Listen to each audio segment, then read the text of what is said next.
Welcome to the Saturday Sports Line. Since 1969, the premier sports show about local high school sports, featuring coaches, players, and special guests. Now, here is your host of the Saturday Sports Line, Kankakee Valley Broadcasting's WKVI Sports Director, Mitch Columbi, and sports analyst, Chris McGowan.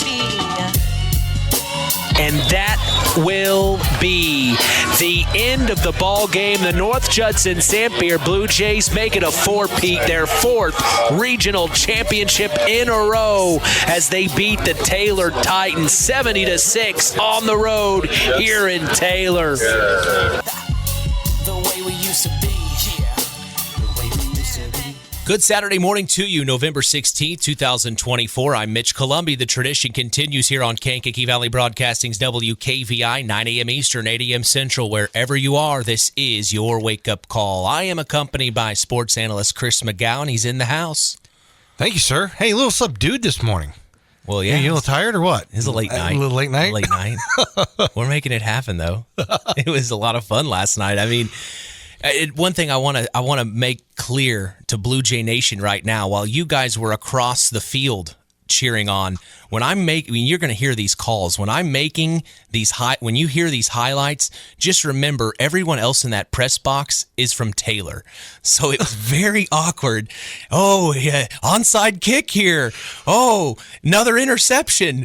And it's just, you got to teeter that line. Of course, I got excited still. You know me, I can't hold it back. But it is a little awkward. I'm kind of looking to the left like, are they about to kill me right now? Judson's beating them 54-0. What am I going to do? But they were very nice, very complimentary. Shout out to Athletic Director Bob Wannell. They just did a really good job. Of course, the Taylor Titans, their first sectional championship in the history of their program. I was told by their PA announcer, who had been the public address announcer there for 33 years, that their first season was 1969. So a lot of football had been going on there at Taylor for them to become sectional champions. Congratulations to them, but they ran into our buzzsaw in the North Judson-San Blue Jays. You're talking about the PA announcer. I will say the first time I heard him come across the speakers, I had a flashback to the movie Hoosiers when they were getting ready to announce the starting lineups for the state championship game in the movie Hoosiers. That guy's voice, I'm like, right. Wait, I'm going to go ask for an autograph. But, yeah, just last night, I tell you what, just steamroll. Domination. Yeah. If you had to describe it, just a special night for North Judson. And I tell you what, we got head coach Brett Lambert here. Let's get started. Yeah, 70-6 was the final, and then our other area team, unfortunately, the Knox Redskins, come up short. 41-40 was the final. They finish off their season at 9-4 on the year. The Redskins, still a historic season, three-peat sectional champions. You know, to win one sectional championship is pretty impressive. They were able to do that 3 times in a row. Knox Redskins, tough ending there. We heard the call. I tuned in after we got off the air. We got off the air as quick as we could so that I wanted to tune in and hear the game on Max 98.3. Shout out to Rusty Nixon and Scott Masters for being there for the Redskins. KVB's got you covered, folks, but 41-40 ending didn't go well for the Redskins.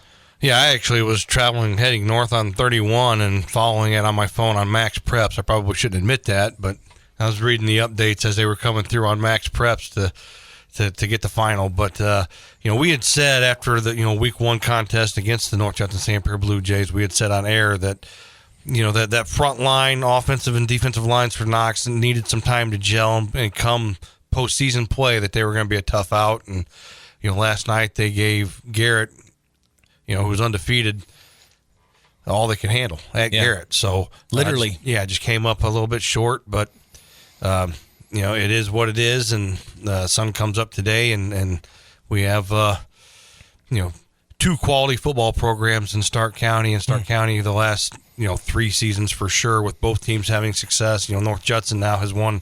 This is their 4th regional in a row. Yeah. So, again, just a lot of people starting to look at Stark County football. Well, we will talk with head coach of the Knox Redskins, Russ Radtke, in this hour. But right now, it's all about the North Judson-San Blue Jays. We have head coach of the Blue Jays, Brett Lambert, in the house. 70-6 was the final, coach. Well, I guess my first question is now other teams are going to have to practice going against squib kicks. Because that was impressive last night. Your special teams was incredible.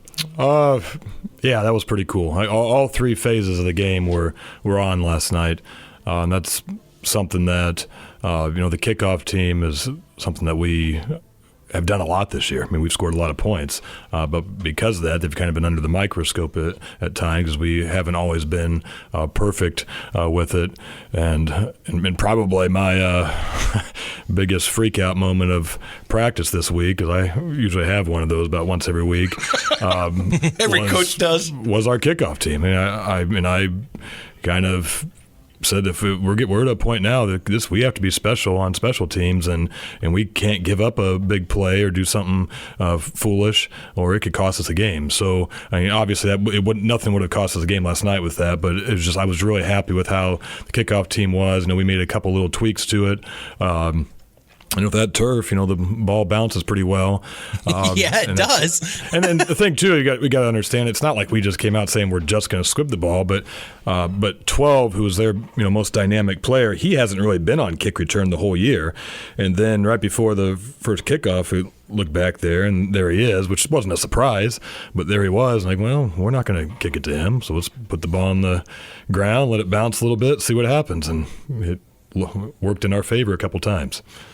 Yeah, and to me, I was telling Mitch this morning when we were talking, before we came on air, I said it was actually quite comical because here you're squibbing, and so Taylor says, all right, if they're going to keep squibbing, well, we're going to take number 12, we're going to take Harris, we're going to take Wooten, and we're going to move them up to where they're kicking the ball and take the other two guys and move them back. And then you decide to go ahead and put it in the end zone. Yeah. On the sideline, I just started laughing. I'm like, oh, when things are going your way, they're going your way. And that is true. And I should admit it, but I got a little chuckle too because they did move everybody up, and with good reason. And right. then Pracky just nailed it, and it took a bounce on the ground or two, and then got in the end zone. That was pretty awesome. But yeah, all three phases were rolling last night, and it was a fun night for football. But it's not like going into the game there was no doubt in my mind that wouldn't be the truth. I mean, Taylor was hot, and then you think about, and we've talked about this a couple weeks ago, like some of those, like that Northwood team that was 3-6, then right. won a state championship, and Lowell, who was like 4-5 and 5-4, and won a state championships. That these things happen, and they had some athletes that could make it happen. But I also challenged our guys too, and I let them know that we're the number one team in the state for a reason. It doesn't mean that we're unbeatable by any means, but with the season that they had and the season that we had, if we come out and play, there should be no doubt, and that's what ended up happening. So let me ask you this, and I know every head coach does things differently, and the bus ride, long bus ride. Now, are you on the bus with the players? I know when I was the head coach here at Knox, I was always in one of the equipment vans that was out in front of the team bus, and I had a couple of assistant coaches that were riding the bus. Are you on the bus with the players? I'm always on the bus. Okay. Yeah. So how was the bus this ride? is no offense to any other coach, but if I ever don't want to be on the bus, I think it's time for me to stop coaching. That's just how I feel. I like to feel the bus ride, sitting there in the same uncomfortable seat that they're in, and just I love the bus ride. I do. There's just something about it. I love it's just again with me. This is all about the players and right. just the experience and. It's not about I'm not auditioning for another job or something like that, wanting to move. That's not my viewpoint. It's just it's Blue Jay football, and I just love every experience that goes along with it, and that's what it's all about for me. And if I ever feel that that's not in me, then I'll let somebody else just take it over. So if that's 3 years from now or 30 years from now, I mean that's just how I view it. So I'm on the bus, love being around the kids. I love it. So how was now? I got to go back to speaking from experience when I played, and maybe even back when you played. Going to a game, you didn't talk. There was no conversation, no words being spoken. You were most of the guys were on the bus and they had their scouting reports and they're just flipping through the sheets, and that's all you would hear on the bus ride was a sheet being flipped over to look at the next set of plays or whatever. So how was the bus ride, and have you changed that? Well, again, I think it's you got to have a player culture. Right. So there was a little music going. I mean, just a little bit. Not loud, though, but it was a nice beat. I was actually kind of like, yeah, that's a pretty good beat here. I kind of like that. Probably not my choice of music, but still, it's like, okay. But then I'm getting fired up. Then I'm talking to, I always, Coach Harper's on there and Coach Wright, and just, we're talking about stuff, and it's not always about the game. It's just, but normally, of course, it is. Right. So we're doing that. I closed my eyes for a few minutes, and kind of, visualize some things. I had to listen to Aiden McGowan snoring a couple seats back behind me. I heard, who is snoring there? And it's Aiden. But there's a lot of kids. Family trait. It's kind of a nice. I don't mind the long bus trips, right? Because it's kind of nice that you can kind of almost just relax a little bit, the calm before the storm. If a player wants to take a nap, they want to close their eyes. If they want to watch, you're talking about turning the scouting reports. If they want to get on huddle on their phone, and which is different right. today than what it was when we played. Yeah. And they want to watch film, they can do that, or the installs for like our offense or defense, whatever. They can do all that stuff. But the bus, I don't mind a bus ride. I'd rather play at Liberty Field. Don't get me wrong, but if anybody thinks I don't like to go on the road, I kind of enjoy it. I really do. Something that you said last night, Chris, that you were surprised and you said you hadn't seen it in a long time was and I quote, the old Delaware wing tee. Yeah, you guys come out too tight, and I'm like, I thought I was watching Pioneer there for a second. You guys lined up in that formation a couple times. We mix it up a little bit. Yeah. And I don't even know what you would call our offense anymore, to be honest. And we kind of joke about that because we're not really wing T. No. But we're not flex bone, even though we like to say we are. We're not. We're a hybrid, and just I think as we've adapted as coaches, we just kind of put together what works for us and what works for the players we have, and it's been working pretty well this season so far. And we got the next game that we got to get it working again. That's what we'll get back to the drawing board and be ready to go. Another play that sticks out was you said, look for a seam route up the middle here. I was thinking tight end down the seam. And then Wilcox, but it ended up being next Wilcox. play. I mean, he's almost like a mini Tony Romo now, calling the play before it happens. We knew right off the bat that what they were giving us, we could throw the ball, but we also knew we could run the ball too. And then a lot less can go wrong if you run the football.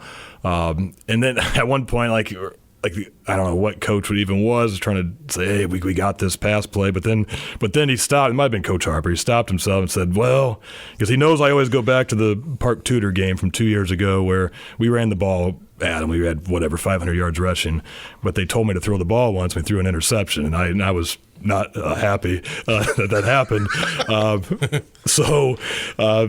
He was like, he goes, okay, maybe we shouldn't throw the ball because of Park Tudor. And then, so we're still thinking about that stuff. But no, if we can, yes, then it's been like that a lot of the year. I mean, there are passing opportunities, but if we can run the ball well, why would we not? And that's kind of how I view it. But yeah, that was there. Wilcox actually said, so he was actually the one that convinced me because the coaches were already telling me, Coach, we can throw the ball, we can do it. And I'm thinking, well, we can also run it. But then Wilcox comes over. He goes, they're piling in. He goes, I can go over the top. It's going to be wide open. And sure enough, it was. So, and that's what's nice about having kids who've been in our system for a while, and that they see it, they know, and they're not giving me some load of crap because, the prima donna NFL wide receivers are always wide open, and they always need to have the ball. But our guys are going to be honest, and it was an awesome thing. And that's what I said. I said you could see because of the success you had running the ball. I mean, number 12 Harris had started. He's playing 8-10 yards deep, but by the time that ball was snapped, I mean he was 4 yards off. He was playing linebacker position. So I said, yeah, when you see that, hey, all 11 guys are within 3 yards of the line of scrimmage, yeah, you got to take a shot over the top, kind of loosen them up a little bit, say, hey, we can throw the ball, so you might want to back up just a little bit. Well, in 12, Harris is a good football player. He is. He is definitely a good football player. But when I say this, I mean it. I knew we had won the game. It was still 0-0, and I knew we'd won the game on our second offensive play. And we hadn't even scored yet because really? The first offensive play, 12 came up as hard as he could, and he hit Jesiah. And he lowered his shoulder. Jesiah lowered his shoulder, took it, and kept running. So I thought, okay. And then the second play on offense, Brock, and I can't remember if Brock had the ball or if he was blocking at this point, but Brock hit him so hard he went head over heels. And he tried to hit Brock hard, and right then I knew these guys have no chance. That's their best player, and as good as he is, he can't physically compete against our best guys. And I knew we were going to dominate the rest of the game. And I didn't. I mean, I thought we were going to win going in the game. Right. I didn't know it'd be like that, and that was really the moment. It was the second offensive play of the game. I knew that there was nothing they were going to do to stop us. That's just how I felt at that moment.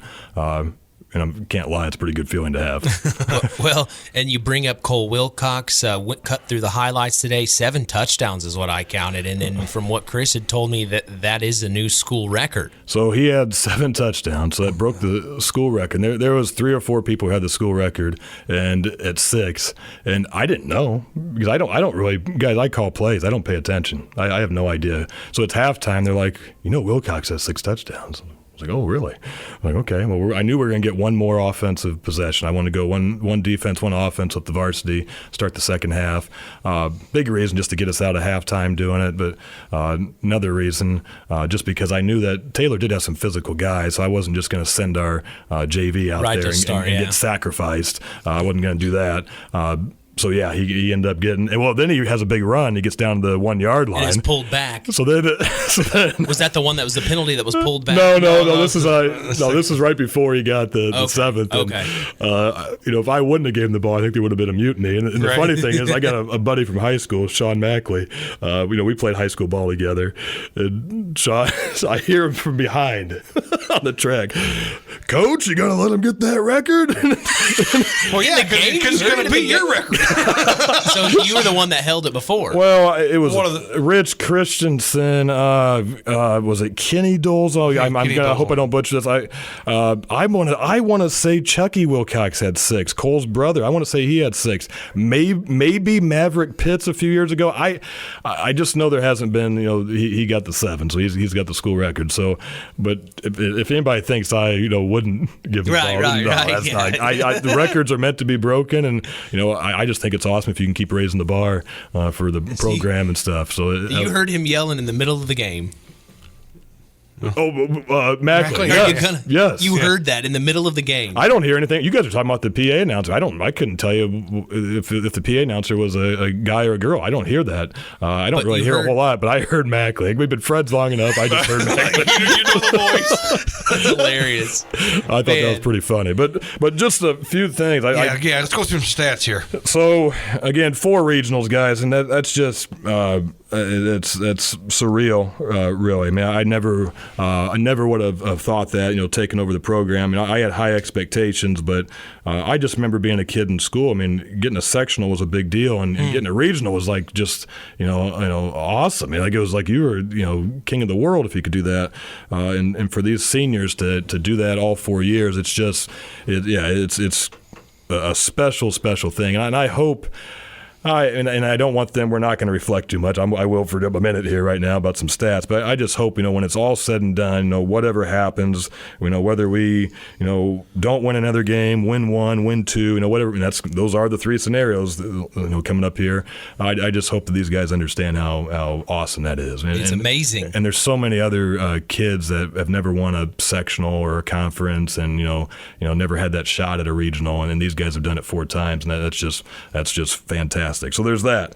Could this class be considered as one of the most winningest classes at North Judson? Yeah, I mean, I'm sure they are at this point. I think so. I mean, our record a couple of years. I don't know where that era with Radtke from 86, 85, 84, 83, because they won a lot of games. And like last year, we had 5 losses. So, but games played, yes. And then games won, that streak there for Radtke's probably, I would guess, the best. But I'll have to look it up. I haven't even looked at it. Sure. That might be an after the season thing. Yeah, right. Yeah. Maybe somebody will probably tell me here in the next couple we'll probably days. be getting text messages here probably shortly. But Wilcox went over 1,700 yards rushing last night. That's a school record. He's got 41 touchdowns right now. Of course, he had 7 last night.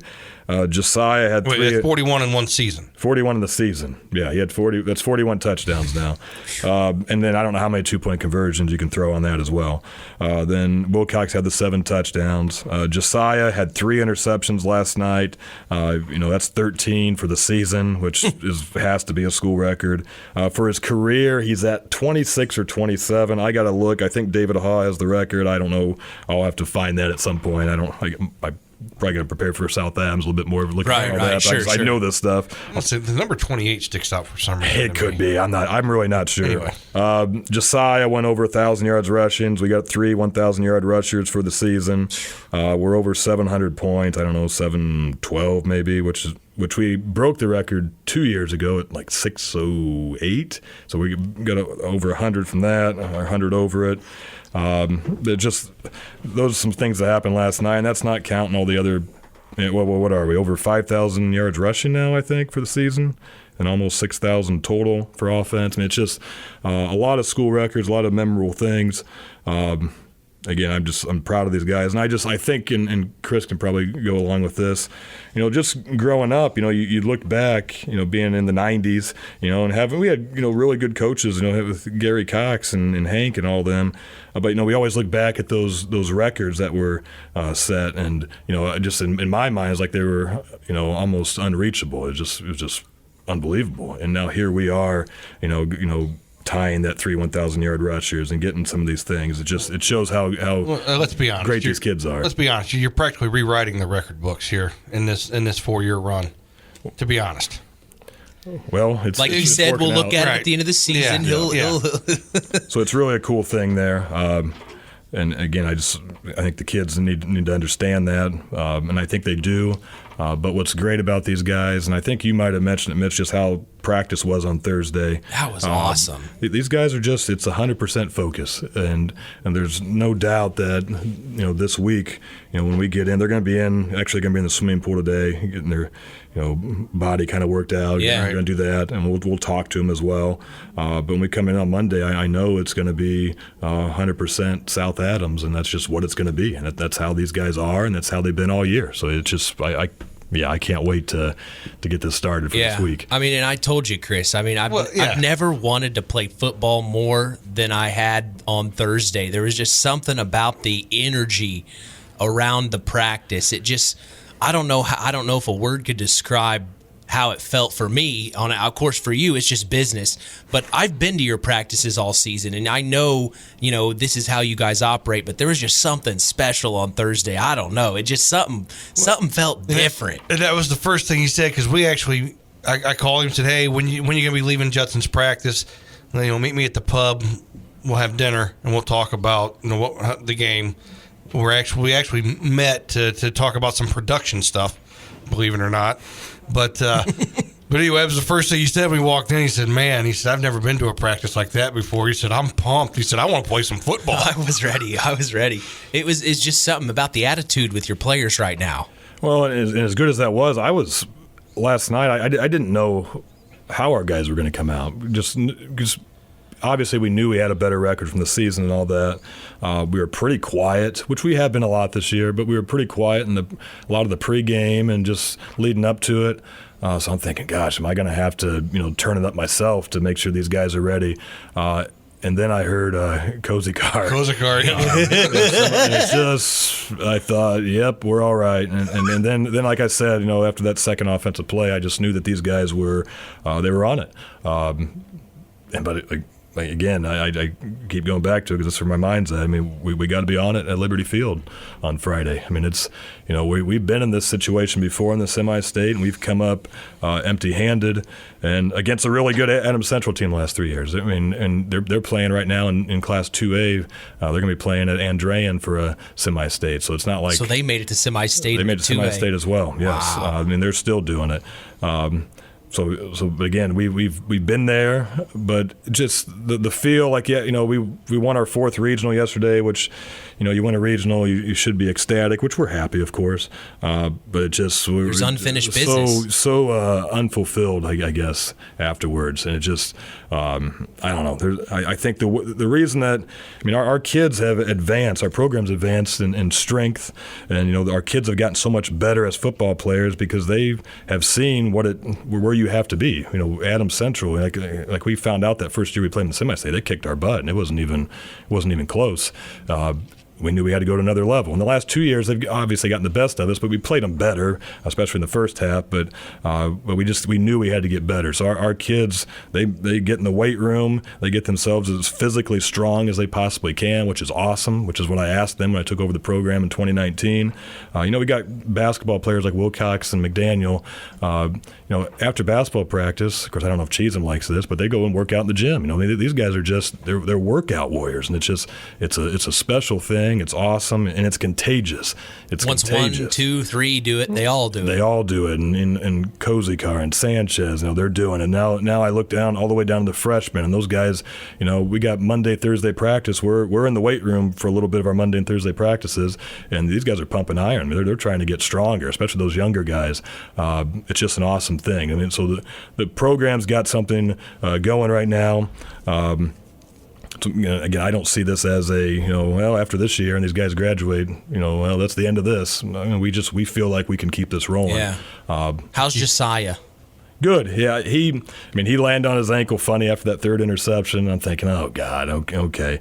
But he put his body on the line. He went for it. He always does. He always does. Yeah. So he just went for it. So he rolled it a little bit, but I would bet you if that was a 7-7 game in the semi-state or something, or in the regional, he would have been back out there. So he'll be ready to go. Okay. He's gonna have to treat it and stuff. Sure. But again, we've had injuries all year, and you just treat them. And we're smart as coaches. We're not going to run him in the ground during the week.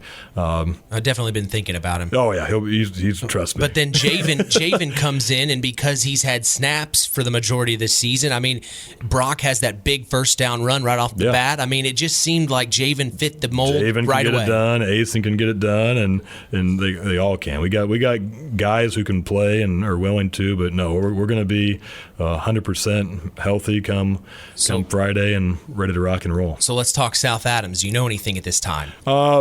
Yeah, they got same county as Adams Central. Same county, so it's kind of like how North Judson and Knox are just have a great thing going with their programs.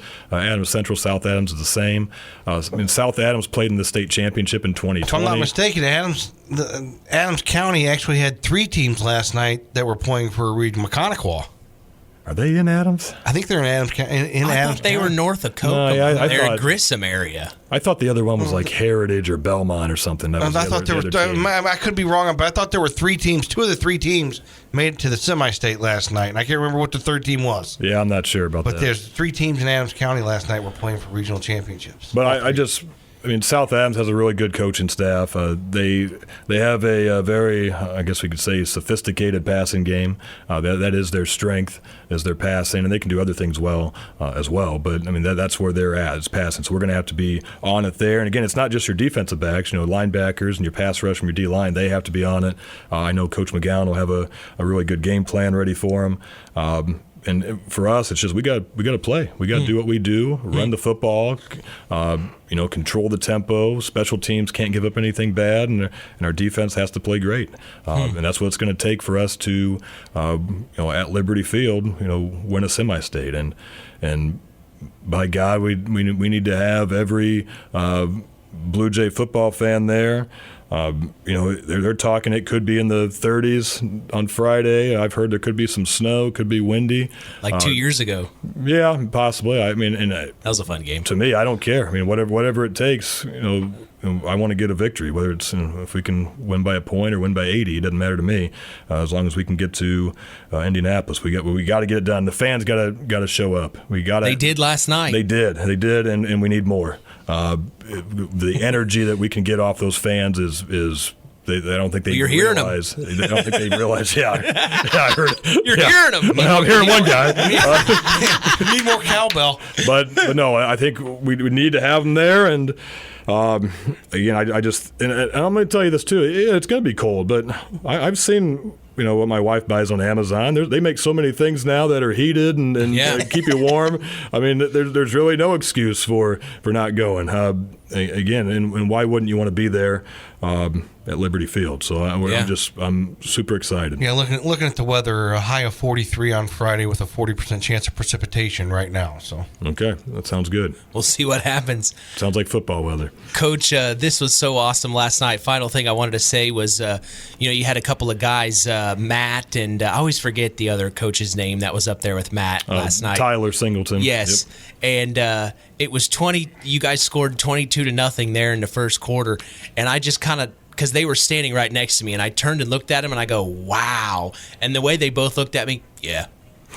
They just the whole team from top to bottom, this coaching staff, the confidence is there, Coach. Yeah, and we're not, it's confidence, it's not cockiness. Right. I really believe that. Yeah. And we know that, the football's a crazy game and a silly game at times, and you got to expect the unexpected. So we're not taking anything for granted, but yeah, we do have, when we go into a game, we have the expectation that we're going to be victorious. And that's just how we feel going into a game.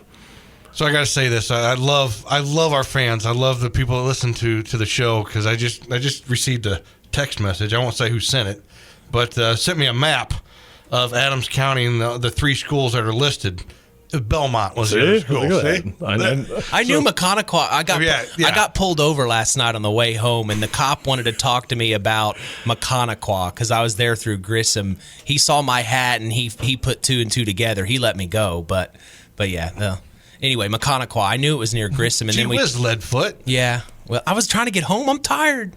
Chris, you got to remember too. I'm a geography teacher, so I sometimes I have that Indiana State map that they just in your head. Yeah. So I like to just kind of stand up in class sometimes and stare at that map and just. So I don't know every school, but I do. Right, I kind of know that map a little bit. Right. Well, Coach, congratulations on a 4-peat regional championship, and we'll talk to you this week. Another semi-state here in Stark County. I'm sure you're excited. We're excited, and again, fans, get out there. Cheer these guys on. They have worked their butts off to get to this spot that they're at right now.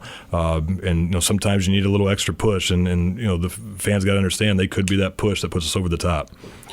All right, Coach. We'll talk to you here in a few days. You enjoy the rest of your weekend. Thank you. All right, that is head coach of the North Judson-San Blue Jays, Brett Lambert, here on the Saturday Sports Line. 4-peat regional champions are the Blue Jays. We're going to take a break and come back. It's time to talk Knox Redskin football with head coach Russ Radtke. He's here. Don't go anywhere.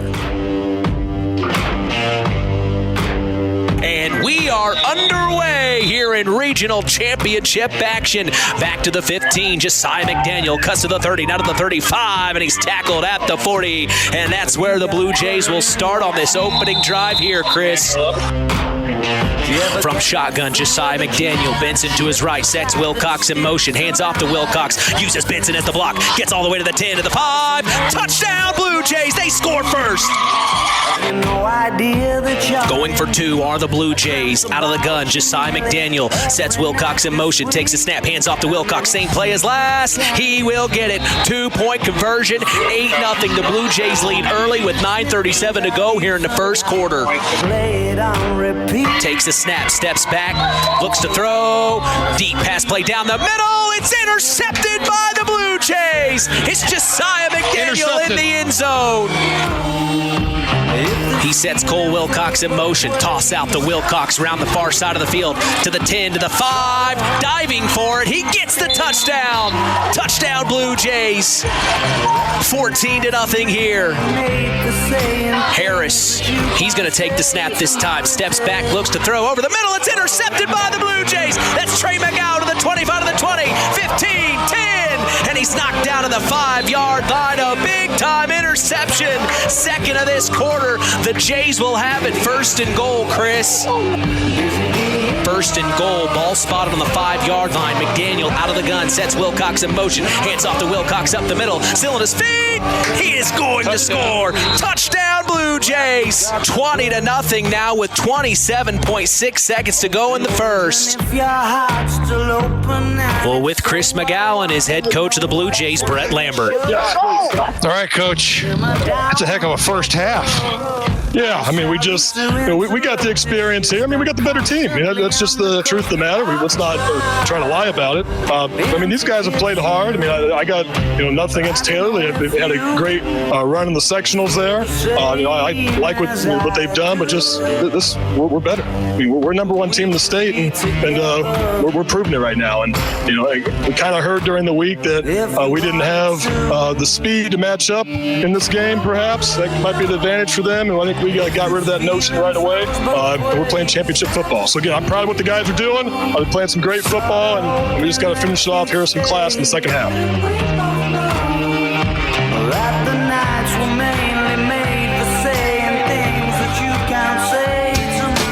The Stark County Co-op has been a member-owned farm services co-op in Stark County since 1928.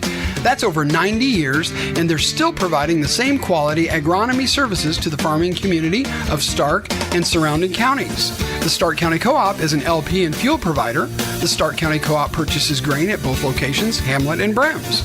You can reach them by phone at 1-800-782-3392, the Stark County Co-op.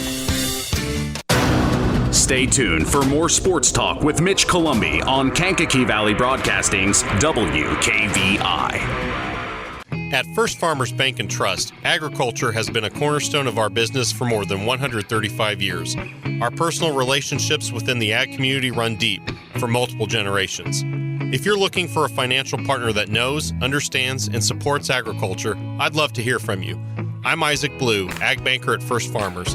Come into our Knox, North Judson, or Culver branches, or visit us online at ffbt.com when you're ready to talk about growing your operation. First Farmers Bank and Trust, member FDIC, equal opportunity lender.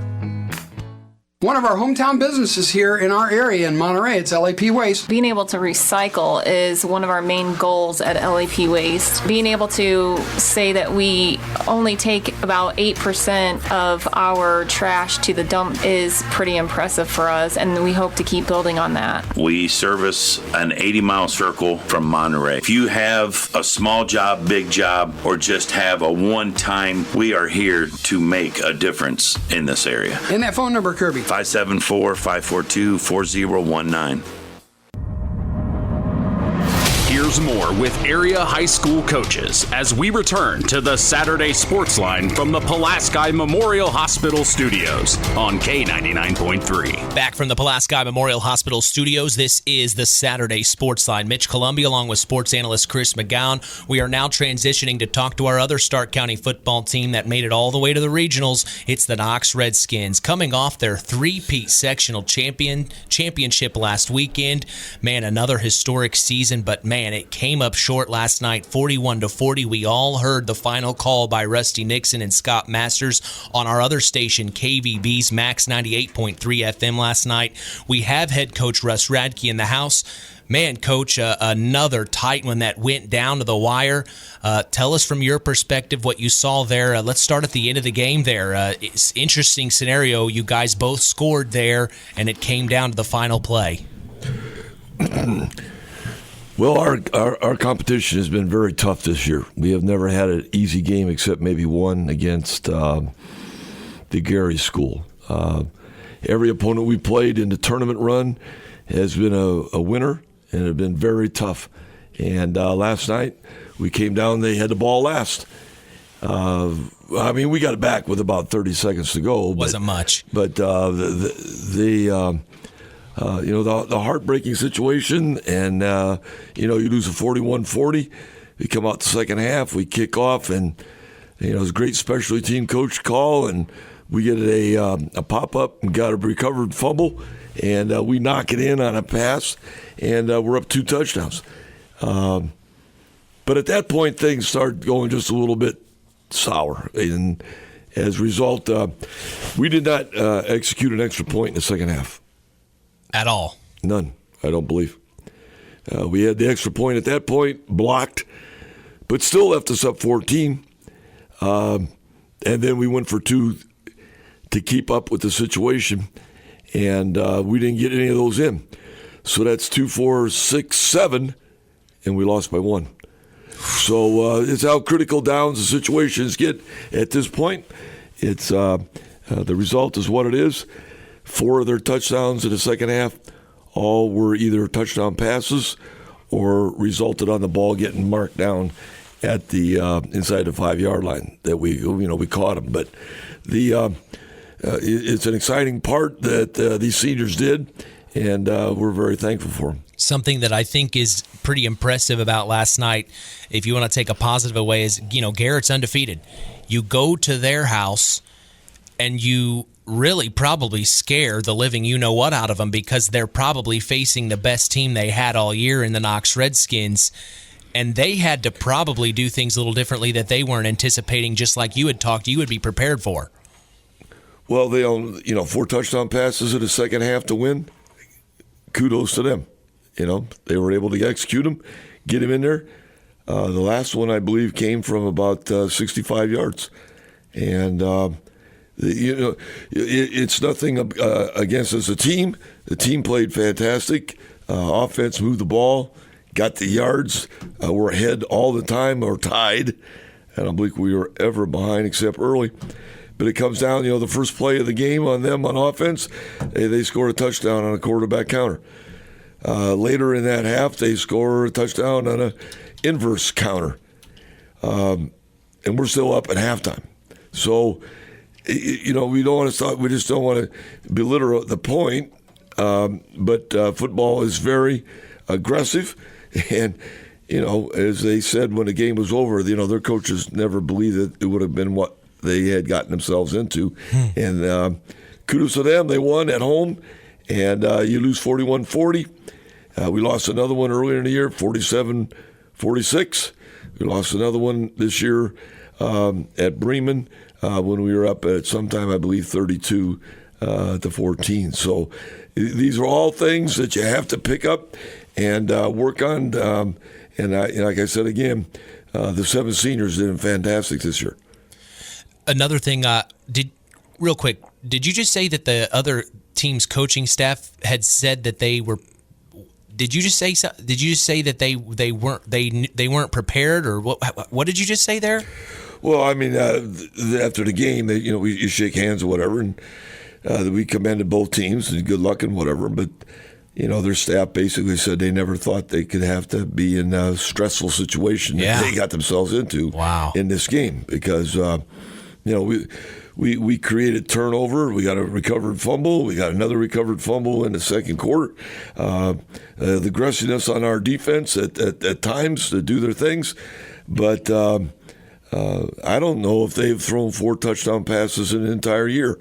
But they were able to execute them in the second half, and you got to give it to the receivers and their quarterback how well they were able to execute those plays.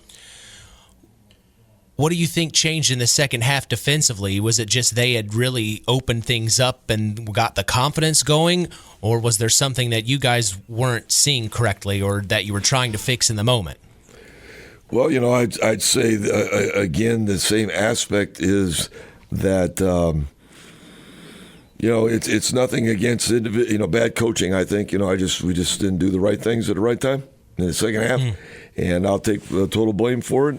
And we'll go with the factor that you force them into we forced them into a 4th and 4 a couple of times.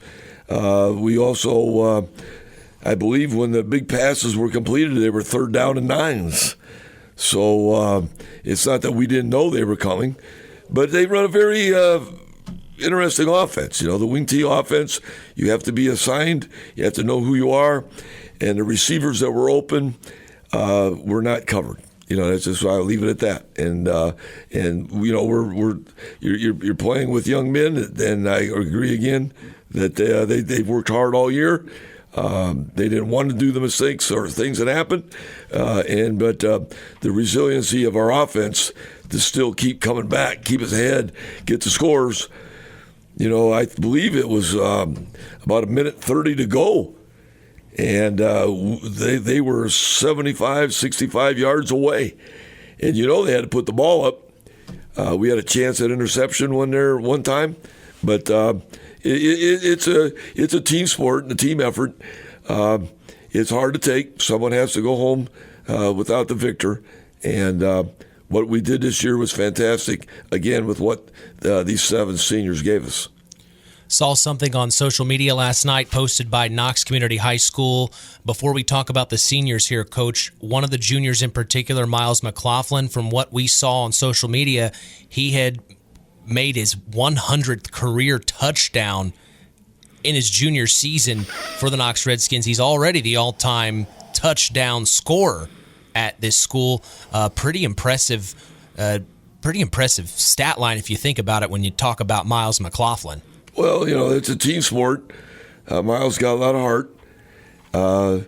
If you had 11 of them, you could probably win some NFL games. But that's nothing against any of the others, don't get me wrong, because a lot of people have to be a part of that to get that accomplished. Accolades and things that'll come as a result of what happened. This team has 9 all-conference players. Yeah. They might not all be first team, but they have some acclamation of second team or first, and 9 of them are all conference. And we have a lot of good things that took place. But again, like I said, our competition in 3A is phenomenal. Who we have to play against week in and week out makes us tough and stronger, and we grew throughout the year. And when you get to this point right now, you never know who your opponent's going to be, of course, but we put every effort into it, and how hard we've worked is phenomenal. The staff and the working and the community and the people around us are fantastic, and it's just what happens. You're about 15 days left till the state championship, and we fell just a little short last night. The one thing I want to know, and I don't want to, I guess I'll just bring it up. I get online after the games, we get home late at night or whatever, and I'm checking the message boards and all that, and I saw several different posts talking about the official, a official getting in the way on several plays. Is there any truth to that? Well, I they're part of the game out there. They are. And as a result of situations, you got to avoid it. You got to get back behind them a little bit or see situations. But with their offense and the way that it's all misdirection and you never know which direction, who's got the ball, where it's coming out. Right. It could have caused some complications. Okay. Interesting. Well, Coach, let's talk about this season as a whole. I mean, your 3rd sectional championship in a row. I mean, that's impressive, and we've talked about it before. Just winning 1 sectional championship is impressive. Now, I know you guys had goals of more than that this year, but to take positives away, it was still a very good season. And like you had just said, you went up against very good competition, which made you tougher and stronger. Well, as we said before, we got in this conference for one factor, and that's to get us stronger and better to take on that challenge.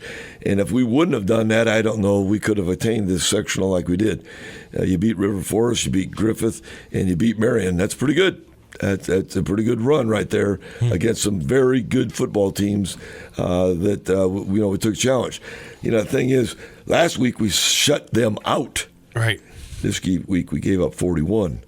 It is a different game plan. It's all about matchups. It's all about being in situations and so forth. But, we graduated a tremendous group of seniors the year before. And to replace them, the 7 that tried, we talked to them last night when it was over. And, when the seniors were playing in the Pop Warners and the junior high in the 7th grade and 8th grade and freshmen, they had to have 11. Where's the rest of them right now? So these 7 stuck it out. And knew what they had to do to get where they're at. Wow. And, I just want to start with Jake Conroy. Fantastic young man. I had to have surgery on his shoulder late last January just to get him ready for this season. He played through everything on offense and defense. Was also our punter. And our kickoff put the ball exactly where it needed to be last time. Jake will be playing some college football somewhere. and he's really looking forward to be in the medical field. And this is something that a young man with a brain like he has, this is something in society we need. And Jake definitely, after that game was over, he had scrapes and scratches and all kinds of beat up, but that's football, and he enjoyed it. And his life will be better as been a part of Knox football this last 3 years that he's been in a varsity starting role. Garen Phipps is our senior that's in the band also, but Garen played a lot of downs and distances, a lot of specialty teams, had roles 2 or 3 times. We moved from a linebacker to a defensive end. We never can think as much, about how important it is to be a senior, but maybe sitting and waiting your opportunity. He always did that, and he made practices and did things at all great time. We appreciate that. Hayden Smith, another senior, our center. He's just a wild fire plug out there that plays the game fantastic. He's got a future in the military. He's already signed in to be a Marine, and he will be a good one. Just hope that he always keeps his head down. Yeah. I mean, he's a fighter. He's a guy that's going to be out there right now. You ask for a volunteer to go in the front line, he'll be there. And we appreciate what Hayden's been able to do in order to save both sides of the game. And he actually became a starter last year, I believe, in a couple games as a result of some injuries and whatever. But when we moved Tucker Burns to the line this year, he became a starter all the time. And his snaps are fantastic for us. Aaron Reed, another senior who played offensive guard for us, first year on varsity that he started. Last year, he had a lot of roles ahead of him of seniors that were doing fantastic. So this is his first full year as an offensive lineman. They had a lot of good pull reads and so forth that he partnered up with. And, he was bruised up a little bit, had a bad ankle last 3 or 4 weeks, but still came up and gave us every effort there is. Really appreciative of what he was able to do this year. I think he's only played football a couple of years, too. Lucas Skelly. Lucas was a major player for us earlier in the year, and then he had a broken collarbone. He kept going back to the doctor, having more. He told me he'd be back next week, and then next thing he finds out, it's another 2 weeks. The healing process doesn't recover as soon. We really missed him being able to be on our offensive line as one of our tight ends. So Scully is a great swimmer also, and we look forward to his intelligence. He stepped on the sidelines. He still never missed another practice. He came every day. It was actually like a coach.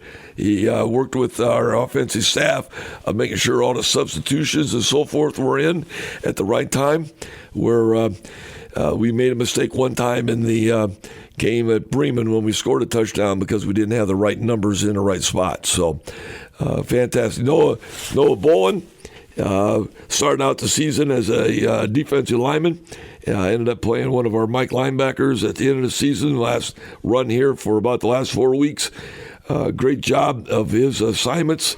His mom and dad have put a lot of things into football to help us with all our activities, including being one of as a coach, and then also his mom making sure that we always had our meals and everything on Thursday night. And it's a family-oriented situation, and it's the last of the Bolins here at Knox. I think they had a lot of assistants that had great football and basketball and so forth. So we'll miss Noah, and he's going on to wrestling now, and hopefully he gives a great opportunity to enjoy what he has to do yet. And then Dominic Triska, our defensive line. Noah also started last year on the offensive line, so he returned. Dominic Triska has played a lot of defense for us this year, especially on the strong side. He led us in a lot of tackles and so forth that a lot of people don't see because you're looking for those big tackles by linebackers in the secondary. Dominic did it on the line of scrimmage for us, and then he had to play offensive line also when the injury occurred to Scully. He had to come in and play some of the tight end in that, and a lot of his practice time. He got injured very seriously in the first game of the season, but was able to come back and still play the very next week. And his progress, and his dad was our defensive line coach, is fantastic. And if any senior, they all feel bad about it, okay? But Dominic was a leader, and he was our defensive captain that always put the knowledge and always asked questions, and was one of the first ones ever to a meeting.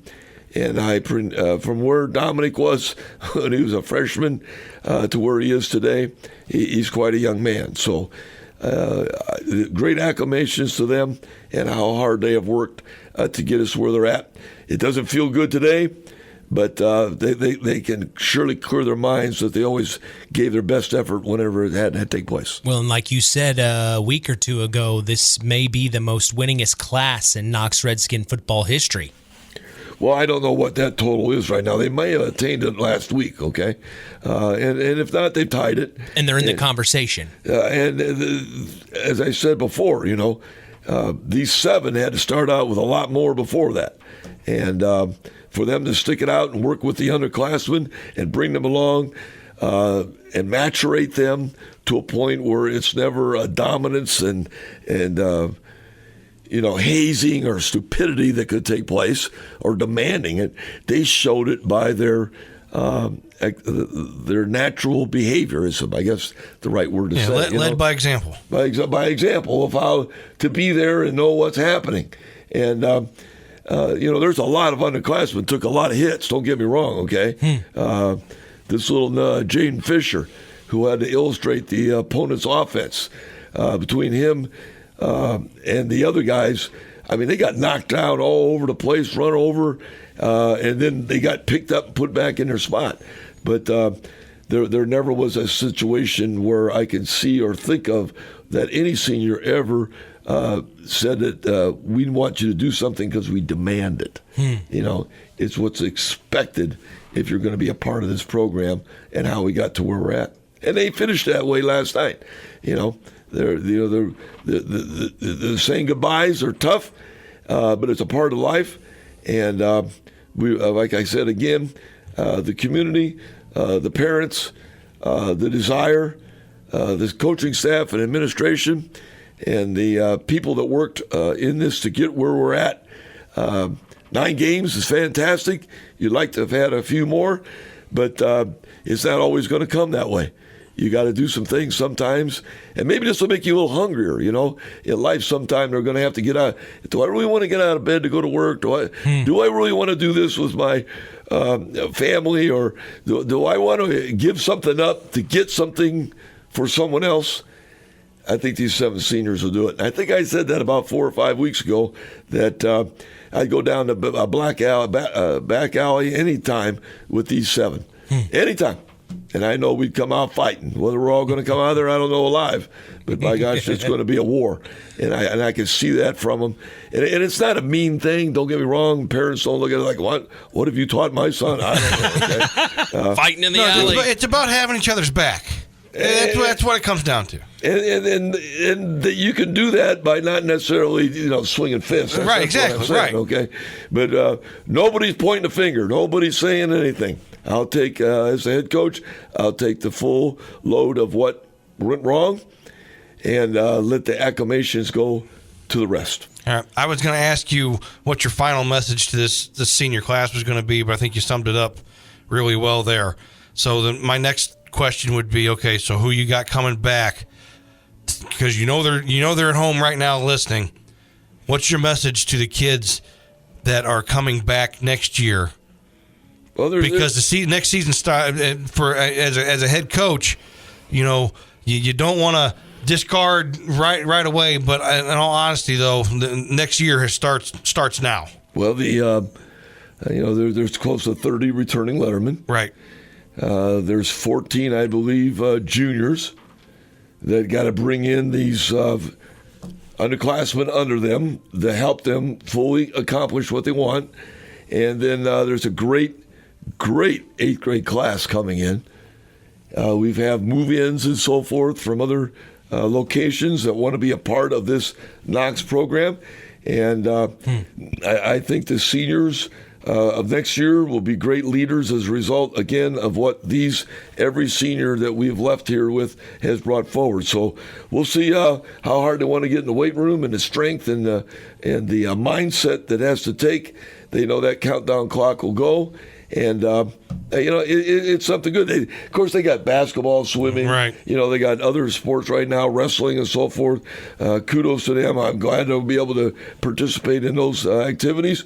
But then again, I think maybe a little bit more of a knowledge of what it's going to take.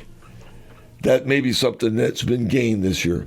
And I hope the underclassmen will take that on in that off season, so that when we get rolling here again, and it's time to be in the weight room or in the conditioning or the 5 o'clock workouts and all those other things, we don't have to make phone calls or find out why you weren't there. Can you come forward with another step? This is up a ladder. And you got knocked down right now. We're not down at the bottom of that ladder. It can very easily be that, okay? We got knocked off the top step right now. Right. And we're one step more. So are we going to build? Are we going to build a mountain that we can't attain?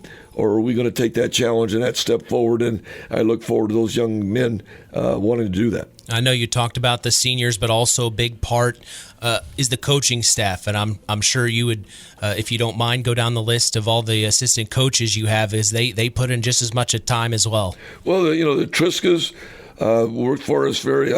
Brian and Steve did a great job for me on our defense, along with Julio on the defensive side. And then Joe, that came off the basketball and got into our football. I mean, last night I asked him, he was in the locker room, and I said, what do you like better, football or basketball? Talk about Joe Eskridge. Eskridge, yeah. And, what he said to me will stay between him and I. That's just all there is to it. But it's positive. Don't get me wrong. And he wants to be even better. He wants to grow. And he wants to be a part of what things can get. And that's what we want. And of course, he's got a lot of these coaches. Bo Radtke was our specialty team. We never gave up a kickoff return for a touchdown. We put him in deep position all last night. We got a onside kick. I give him 20 to 30 minutes every night of getting with these young kids. And I think a freshman recovered that fumble last night that was in the right spot at the right time. And then, Tyler Radtke calling our offense. And a lot of points, third or fourth scoring team in 3A football. What more can you ask for him? So, all these guys put their best knowledge, and then our junior high staff is effortless in making sure that we have everything set up on game night, as well as themselves. I believe the 7th grade won the conference. The 8th grade got beat on the last game in a situation so forth that's tough, but they only lost, the 8th grade lost one, and the 7th grade only lost one. So, hey, great future for Knox, Indiana, and we'll look see and what we can get out of it. But you brought up the staff and the community and the part. It's still got to grow. Don't get me wrong. Mm-hmm. It's still got to get better if they want Knox to be at that next level. You just finished your 48th year coaching high school football, Coach. I mean, that's impressive. You're the second all-time winningest coach in Indiana high school football history, and you love it. Well, but I was also the coach that got beat last night. So we're going to take that direction, and we're never going to be as excited as it can be to try to be the next year's opportunity to bring the best foot forward to the staff and the group that we're working with. So, acclamations on my part, I don't need them. I'm not looking forward to that at all. Just like Like I told you before, I'm only 37 years old, as I told my granddaughter. But the thing is, she's in 7th grade right now, and that don't add up, Grandpa. I don't know where you're getting at, because my dad's older than you. Well, I said, well, you figure that out with your dad. But these are all things that are positive, and I appreciate the opportunity that's been given to me. Well, maybe you don't want the accolades, but maybe give it to your better half. She's had to put up with this for 48 years. She must love it too. Well, she's out there today babysitting for the young youngsters in a family where a young daughter in 7th grade that's running in a national cross-country meet for upperclassmen, and she's only a 7th grader, and she's running in Terre Haute, Indiana, for she got invited. It's a national invite.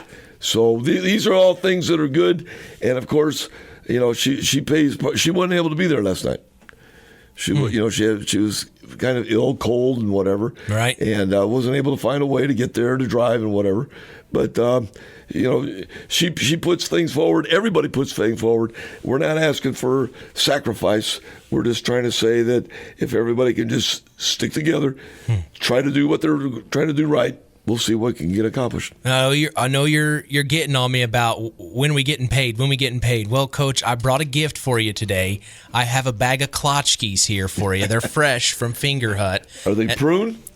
I got a variety, so I didn't know what was your favorite. So he's opening them. He's checking them out. He might not like them. He doesn't like them. As long as they're not those sesame seed ones, I don't know who in the world could ever eat. I think there is one of those in there. I'm sorry. Sesame seed Kolachki. I can't understand that. I'm sorry, Coach. But I'm sure somebody's got a part of it, okay? And then also I wanted to give you back this picture here from 1979 that you gave me. We haven't had a chance to talk about it on the air. We can't track down who's in the background yet, but that picture is from the Saturday Sports Line for the listeners at home. It's a picture that Russ has had framed since 1979, and it has, what's it say at the bottom there, Coach? Coach's Corner District State Championship at WKVI in 1979. So that would have been around this time in here in November, correct? Yeah, because I don't think you had this many games to have to get to the state championship. So, yeah, it would have been about this time. And, Dave Vesely was my offensive coordinator and athletic director that's passed away. That did great things for North Judson. There's Hank Orcus, I'll be darned. He's always in the background of something, right. And he's always there, and that's great. Hank's a great coach, a great teacher and educator. And then my best friend, best man in my wedding, Kevin Brown, who went on to do great things with girls basketball at North Judson's there. And then you got a smiling background. Who's that guy right there? It looks like Harold Welter. Harold Welter never has a different look on his face, He's always smiling. Always smiling. Very recognizable. And he should probably be doing some toothpaste or whatever commercials because he's got the most perfect teeth there are. He missed out. But that's part of history, and I love history, and I think the time you spend when you have a chance at it is to enjoy it. And what's going to happen tomorrow will take place. And if you can make it better for someone else, do the best you can. Well, Coach, it's an honor to talk to you. It's been a pleasure to get to know you over the last few years. Thank you for coming in every Saturday and helping continue this tradition that you've been a part of for so long, Coach. It means so much to me that we're continuing this on and that you're a part of it. And come on and talk to us even after a tough loss. It means a lot, Coach. Well, it's important for this WKVI and the proper accolade numbers for the one that's in Plymouth. That the two of you keep working, and like you said, when this thing started back then, it was just football, and then the basketball got into it, then all the other sports got into it, then the girls got into it, and so even you do baseball games on WKVI. All these type of things are something that is a part of growth and shows that Stark County is where it's at. Stark County is where it's at. And then the Bedlam communities outside of us, and I'm not saying, when I say Bedlam, I meant the ones that are around us have fit into it, and they always look forward to it. And it's something that's good for everybody. Well, try to enjoy the weekend the best you can, Coach. Thanks a lot for coming in. Well, heading out to the farm here in a few minutes. You got a big Monday planned, don't you? We got a lot of excitement's going to happen out there. Some of the young ladies' cows are not going to be happy. But these are all things that are a part of life, and this is what we go on with. Coach, thank you so much. Okay. That is head coach of the Knox Redskins, Russ Radtke, here on the Saturday Sports Line. Tough loss for the Redskins, but man, did they have another historic season. Their third sectional championship in a row, nothing to scoff at. Redskin Nation, you better hold your head high. I always play this song by Led Zeppelin. Ramble on, Redskin Nation. The future looks bright. You have Russ Radtke at the lead, taking charge. We're going to take a break, go to the top of the hour. Time for our Athlete of the Week interview with North Judson-San Pierre Blue Jay quarterback and defensive back, Jesiah McDaniel. But now it's time for me to go. The autumn moonlight's my way. But now I smell the rain, and with it came, and it's heading my way.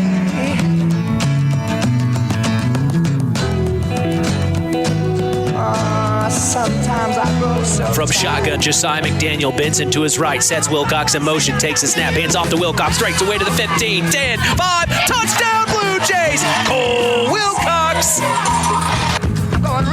McDaniel out of the gun, sets his man in motion, takes a snap, fakes the handoff, looks to throw down the middle, it's wide open, Cole Wilcox, touchdown Blue Jays!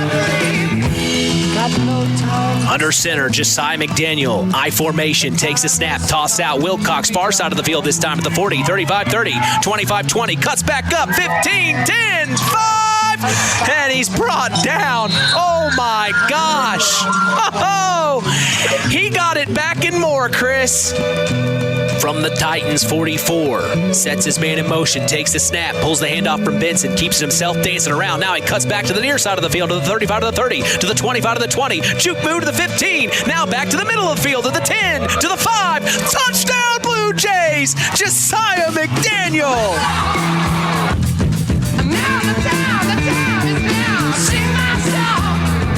Third and 5, 10 minutes to go in the third. 54-0, the Jays lead. Titans have it.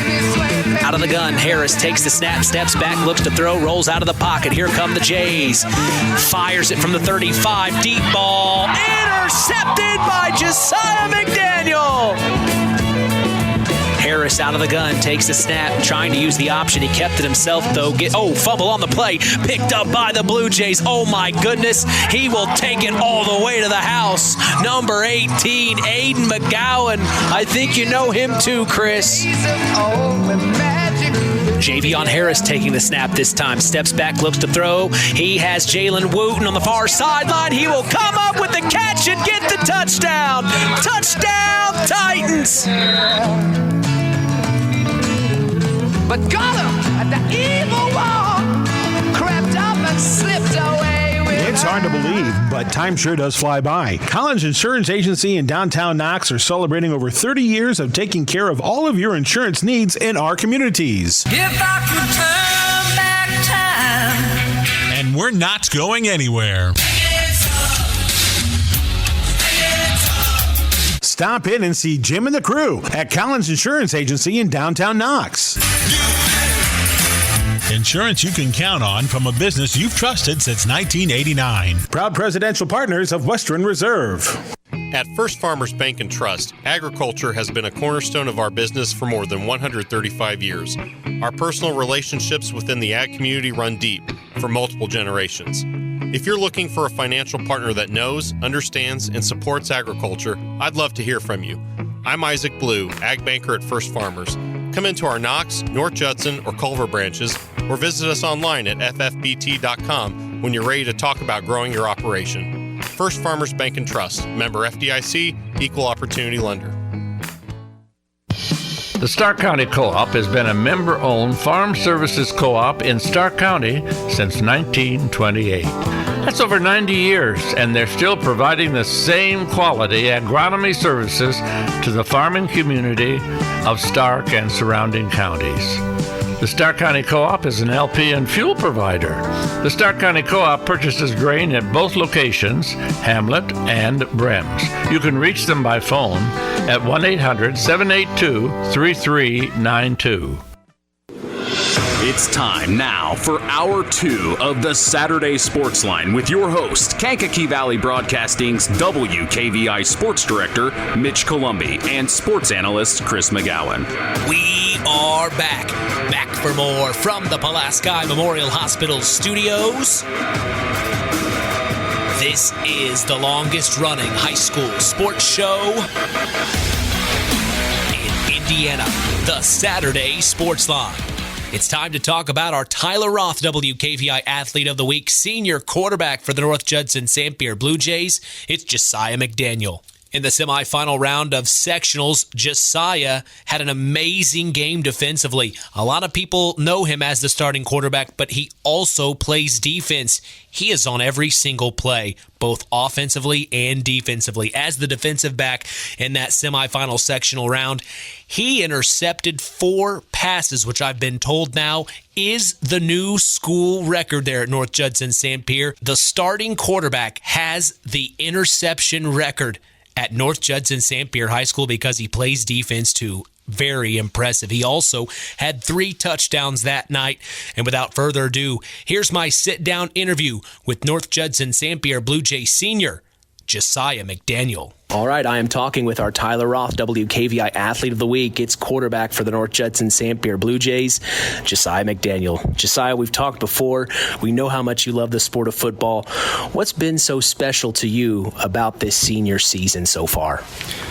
What's been so special about this senior season for me is just me and all my buddies that I've grew up with my whole entire life playing in Pop Warner, and this is like the year that we've all been waiting for. When you're a little kid, you think, I wonder what it's going to be like, and it's honestly went perfectly. We're on track to do everything we've dreamed of. Yeah, talk about this senior class. A lot of characters in this class, and it's a special group of guys. You can tell you guys are not just best friends. You also maybe act like brothers amongst each other. Talk about this senior class. Who do we need to know about, and also who else do you appreciate as far as in terms of seniors?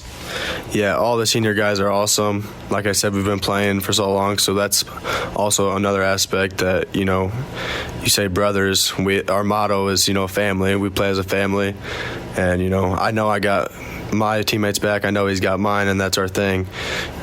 And I know the reason we're here is, that sectional semifinal game. While people know you as the quarterback, they also sometimes forget, and hopefully they don't, you play both sides of the ball. You're playing defense and on offense. You're out there for almost the whole game, essentially, of each play. You had 4 interceptions, 3 touchdowns total. I mean, when you're getting things going defensively like that, does that just kind of amp you up when you go back out on offense? Oh, yeah, for sure. I like to play with a lot of energy anyways. And, when things are going good on one side of the ball, it obviously helps get the other side rolling too. So it just kind of carries over the energy. We've talked about guys in the area that they have a nose for the ball, maybe like a ball hawk. To get 1 interception is a pretty big deal, but to get 4, which is now we found out is the new school record here at North Judson-San Pierre. I mean, as the quarterback, you have the interception record. If you think about that, that is pretty amazing. How's that make you feel? It feels good, but, none of it's possible without all 10 other guys, offensive and defensively, but specifically on the defensive side, it's not possible without our D-line. We got stud D-linemen, C.J. Sanchez, Cole Kozikar, Caden Johnson. If they're not rushing through, Christian Hiddle, I missed him too. If they're not getting there and getting to the quarterback, it's not possible. So, well, and then let's talk about your job as the defensive back and other guys that are in the secondary. A lot of people say, well, they don't face pass teams. They don't. Well, you kind of proved it that night that, okay, you can pass against us, and we're fine with that. Yeah, absolutely. I'm fully confident with our pass coverage game. We got Logan Pracky at one corner, Ethan Hack, and then Aiden Christensen's the other safety, and I'm fully confident playing any passing team with those guys. And it's been awesome to hear Coach Lambert talk talk to us each week on the Saturday Sports Line, but also, from the beginning of the season, it was L to L, Liberty to Lucas. And you guys have, owned up to that. You are showing each week, you're taking each game, you do not take anything for granted, and you're coming in now undefeated for the regional championship. I mean, the laser focus that this team has, it's unbelievable. I mean, what's it like being amongst the other teammates when you're laser have you been on a team quite like this? I've been a part of some great teams, definitely, but none of them can quite compare to this team. Practice every day, just trying to keep the guys focused, and they're doing a great job at it. We're all staying focused.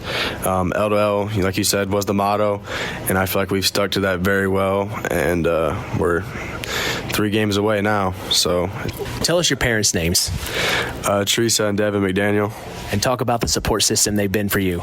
They've been amazing, taking me to every practice, every game when I was little or when I didn't have my license, just always being that leaning shoulder and someone to talk to for advice or anything. I love them. We always talk about how loud Blue Jay Nation gets at home, especially even on the road. Blue Jay Nation travels so well. What would be your message to the fans that have been there for you here in this senior season? Yeah, we appreciate the fans so much, and my message to them would just be, come out, watch us do our thing, and hopefully get another trophy. Well, Jesiah, thank you so much for your time. Congratulations on being named one of our Tyler Roth WKVI Athletes of the Week. Thank you. Well, I thank Jesiah for his time. Also, shout out to Athletic Director Mike Sharkozy for helping me set that interview up. As we are going to take a break, more sports talk coming your way. Don't go anywhere. This is the Saturday Sports Line.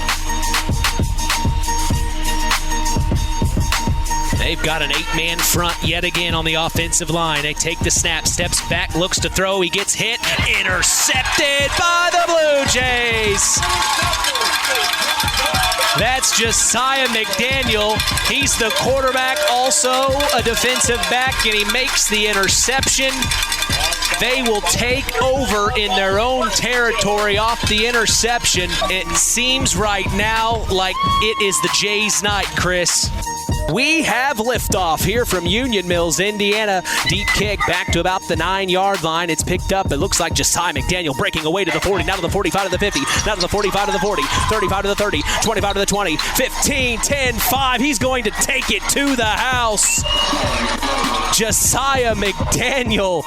From shotgun, Jesiah McDaniel. Brock Benson to his right, takes the snap, pulls the handoff. Now he's going to keep it himself up the right side, across the 40, now to the 35, still on his feet, to the 30, now to the 25, cuts back over, now to the 20, 15, 10, 5, touchdown Blue Jays! Jesiah McDaniel, Houdini. I don't know how he got through, but he made the touchdown happen. Did you see that, Chris? McDaniel under center, Benson in the backfield. We'll see if Chris is right. Takes the snap, hands off. No, pulls it, keeps it himself. Across the 50, now to the 45 to the 40. Still on his feet. McDaniel to the 35 to the 30, to the 25. Breaks a tackle at the 20, to the 15, 10, 5. Touchdown, Blue Jays! Jesiah McDaniel, 6 more points to book. Botch snap, picks it up, rolls to the near sideline, fires. It's intercepted by Jesiah McDaniel. Back to the 20, cuts in to the 10, to the 5. Touchdown, Blue Jays! Jesiah McDaniel, pick 6.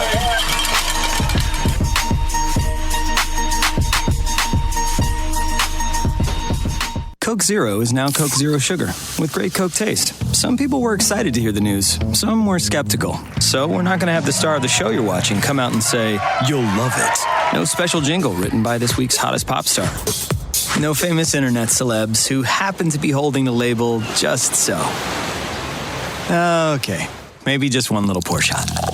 The only thing that will make you believe Coke Zero Sugar has great Coke taste is trying it yourself. Ice cold Coke Zero Sugar. Try one today. Stay tuned for more sports talk with Mitch Columbi and Chris McGowan on the longest running high school sports show in Indiana, the Saturday Sports Line. It's hard to believe, but time sure does fly by. Collins Insurance Agency in downtown Knox are celebrating over 30 years of taking care of all of your insurance needs in our communities. If I could turn back time. And we're not going anywhere. Stop in and see Jim and the crew at Collins Insurance Agency in downtown Knox. Insurance you can count on from a business you've trusted since 1989. Proud presidential partners of Western Reserve. Pulaski Memorial Hospital. Quality care closer to home. Pulaski Memorial Hospital is all about community and keeping our community spotlight shining on the accomplishments of our youth. That's why PMH is proud to be a sponsor of our local high school sports action on WKVI, our community radio station. Pulaski Memorial Hospital. Quality care closer to home. Let's continue the conversation with area high school coaches and more on the Saturday Sports Line. We are starting our Salute to the Champions segment. We have a couple of them to do as both Stark County football teams became sectional champions last week. The Knox Redskins and the North Judson-San Blue Jays, as we welcome you back to the Pulaski Memorial Hospital studios. We'll start with the Knox Redskins, a three-peat sectional championship. Very impressive to win one sectional championship. This group of guys right here we're about to talk to have won 3 of them. Very, very impressive. Without further ado, here's my sit-down interview with several of the Knox Redskins football players as we salute the three-peat sectional champions. Okay, we are saluting the 2024 sectional champions. It's the Knox Redskins football team. We have 6 individuals with us. Tell us who you are. Noah Bolin, Kane Weber, Easton Minix, Jake Conroy, Miles McLaughlin, Tucker Burns. Man, guys, what an amazing season again. You know, we talked to several of you last year. It was really impressive what you guys did. But now you've backed that up and you've won your 3rd sectional championship in a row. And that is nothing to scoff at. Winning one sectional championship is quite a feat in of itself. So that's why we're here today. We are saluting all of you as well as all the other players on this team. We'll start with you, Tucker. Of the individuals in here, who do you want to shine a light on? Well, I just want to thank Noah for just being there for me, being my senior, my upperclassman. He's helped me a lot. And I also want to thank Easton for just helping me be on my side of the line, just encouraging me to do better.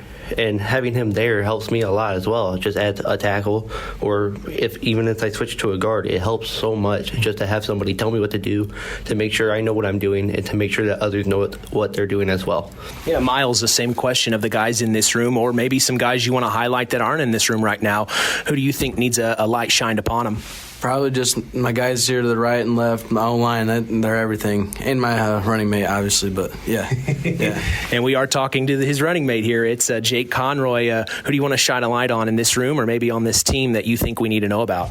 Like you said, and like I said in my interview the other week, our line's the reason why me and Miles are so successful. Yeah, Easton, it's always great to see you at practice. Of course, you're one of the taller individuals on the team. You can't miss you. Man, you do such a great job out there on the field.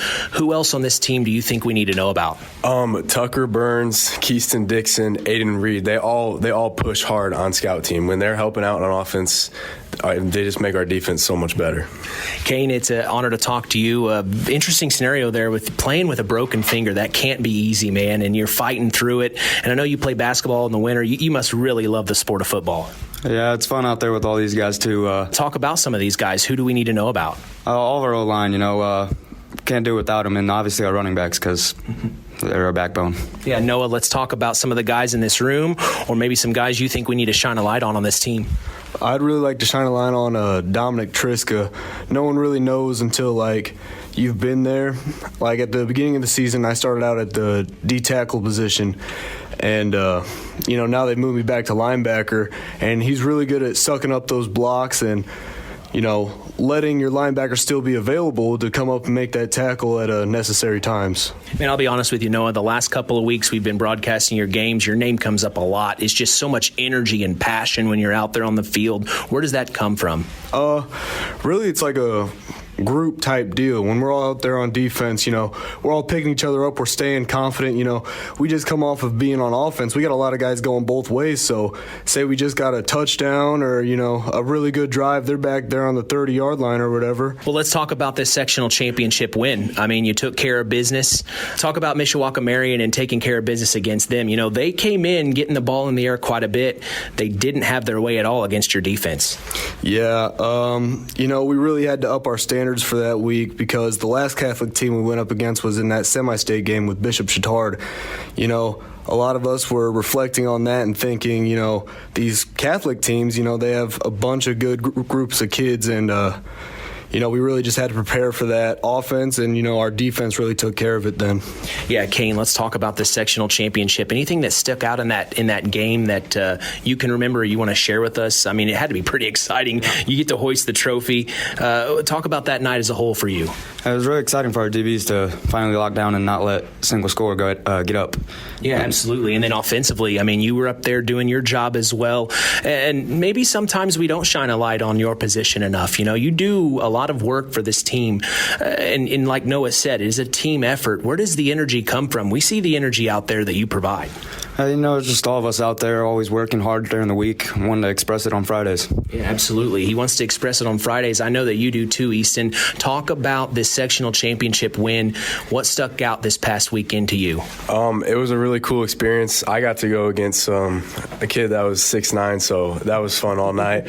But they were a good team, but our defense really we had them on lock the whole game. Yeah, Jake, how did you feel about this win this past weekend? I'm just really grateful. I think our team really locked down and really focused, and I want to take the time to appreciate our defensive coaches, Julio getting all the scouting reports, and the coach Triska is getting everything prepared for us and helping us out. Yeah, Miles, talk about this win last weekend. Man, that had to be fun. Yeah, it was really fun, and I'm very glad that our defense is starting to come around here in the playoffs. It's awesome. Yeah, Tucker, what did you think was pretty awesome about last weekend? Well, I just really wanted to thank the defense for just putting up with that line, for keeping their line strong and not letting the ball pass. And I really am appreciative, because I was humbled that night, because I was just trying to do my job, trying to mind this tackle down, and it's really hard to do that. I'm not getting low enough, not fast enough, not quick enough, and I need some help.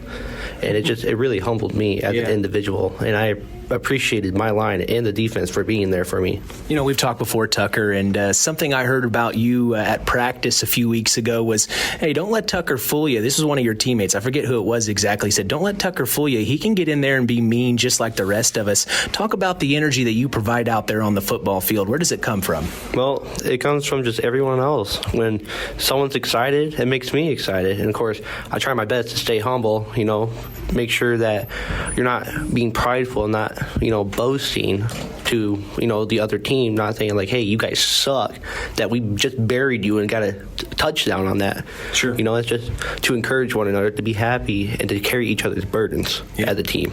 We've talked to Miles, we've talked to Jake, because they were one of our athletes of the week, but they've told us what their goals were. They told us what the coaching staff's goals were.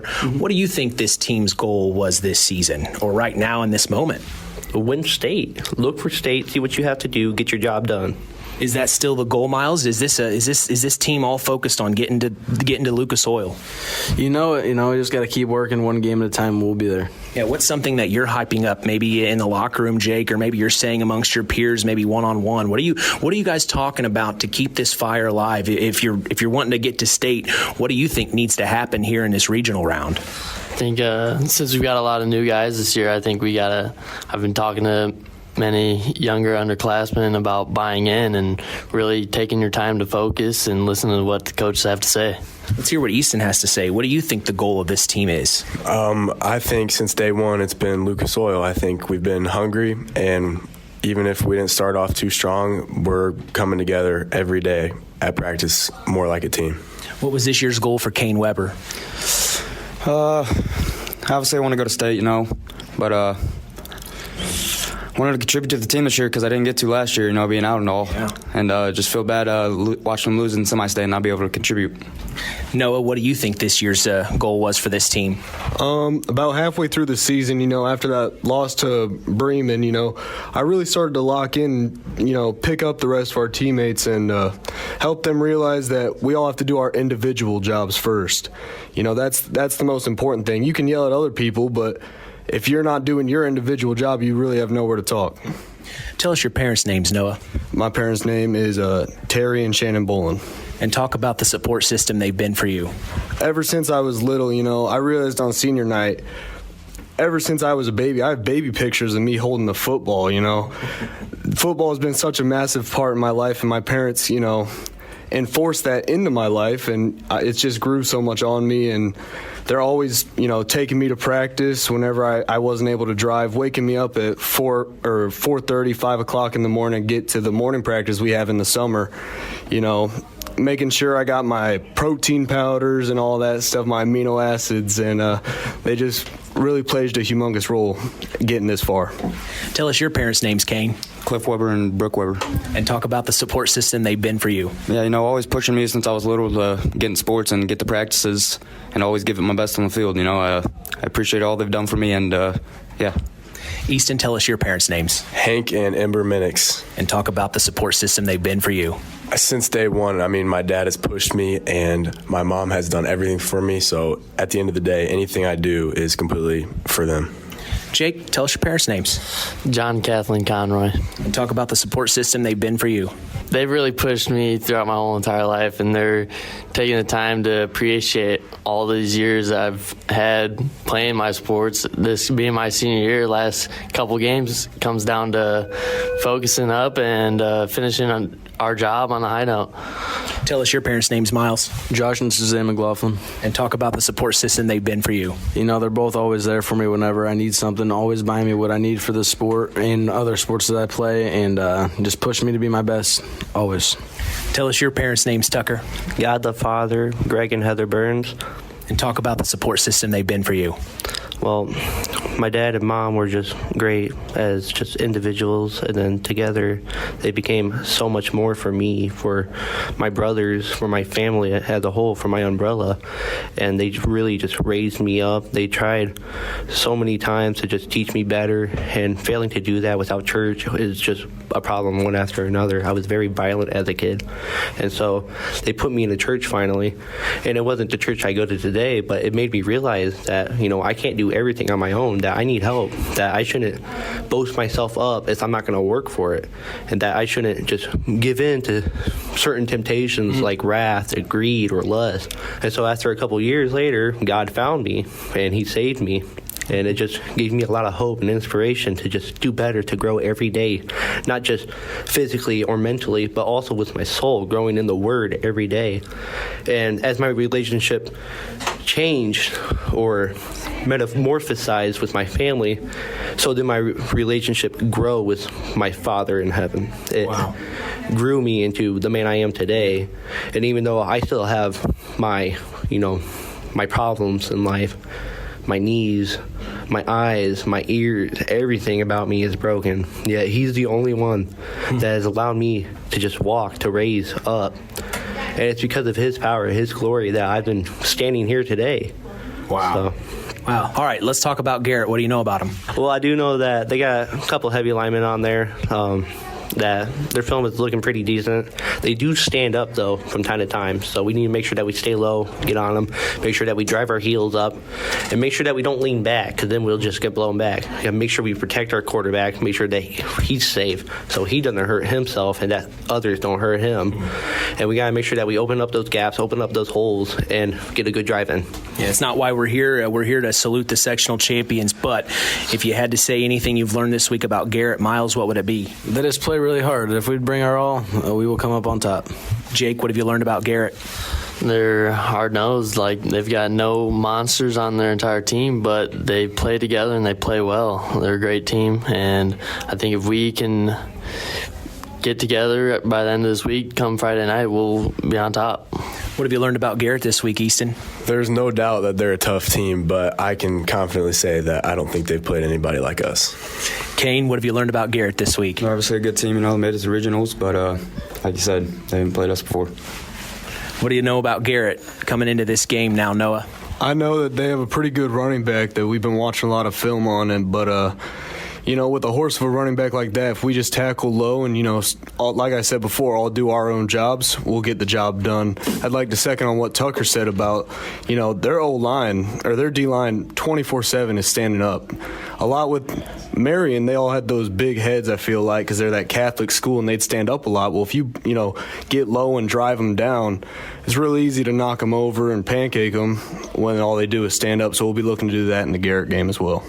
Well, guys, good luck this Friday night. You know KVB is going to be there for you, Max 98.3 FM. Good luck, but congratulations on becoming 3-peat sectional champions. Thank you. Shout out to those guys. I appreciate their time. Also, thank you to Athletic Director Neil Minix for helping me set that interview up. As we are going to take a break and come back, it's time for the Salute to the Sectional Champion segment for the North Judson-San Pierre Blue Jays. That's on the other side.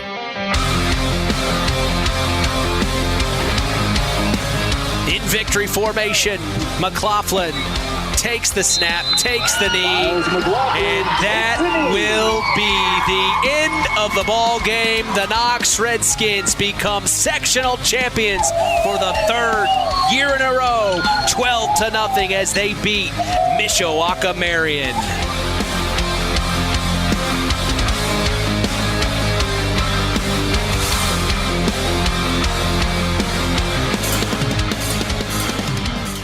One of our hometown businesses here in our area in Monterey, it's LAP Waste. Being able to recycle is one of our main goals at LAP Waste. Being able to say that we only take about 8% of our trash to the dump is pretty impressive for us, and we hope to keep building on that. We service an 80-mile circle from Monterey. If you have a small job, big job, or just have a one-time, we are here to make a difference in this area. And that phone number, Kirby? 574-542-4019.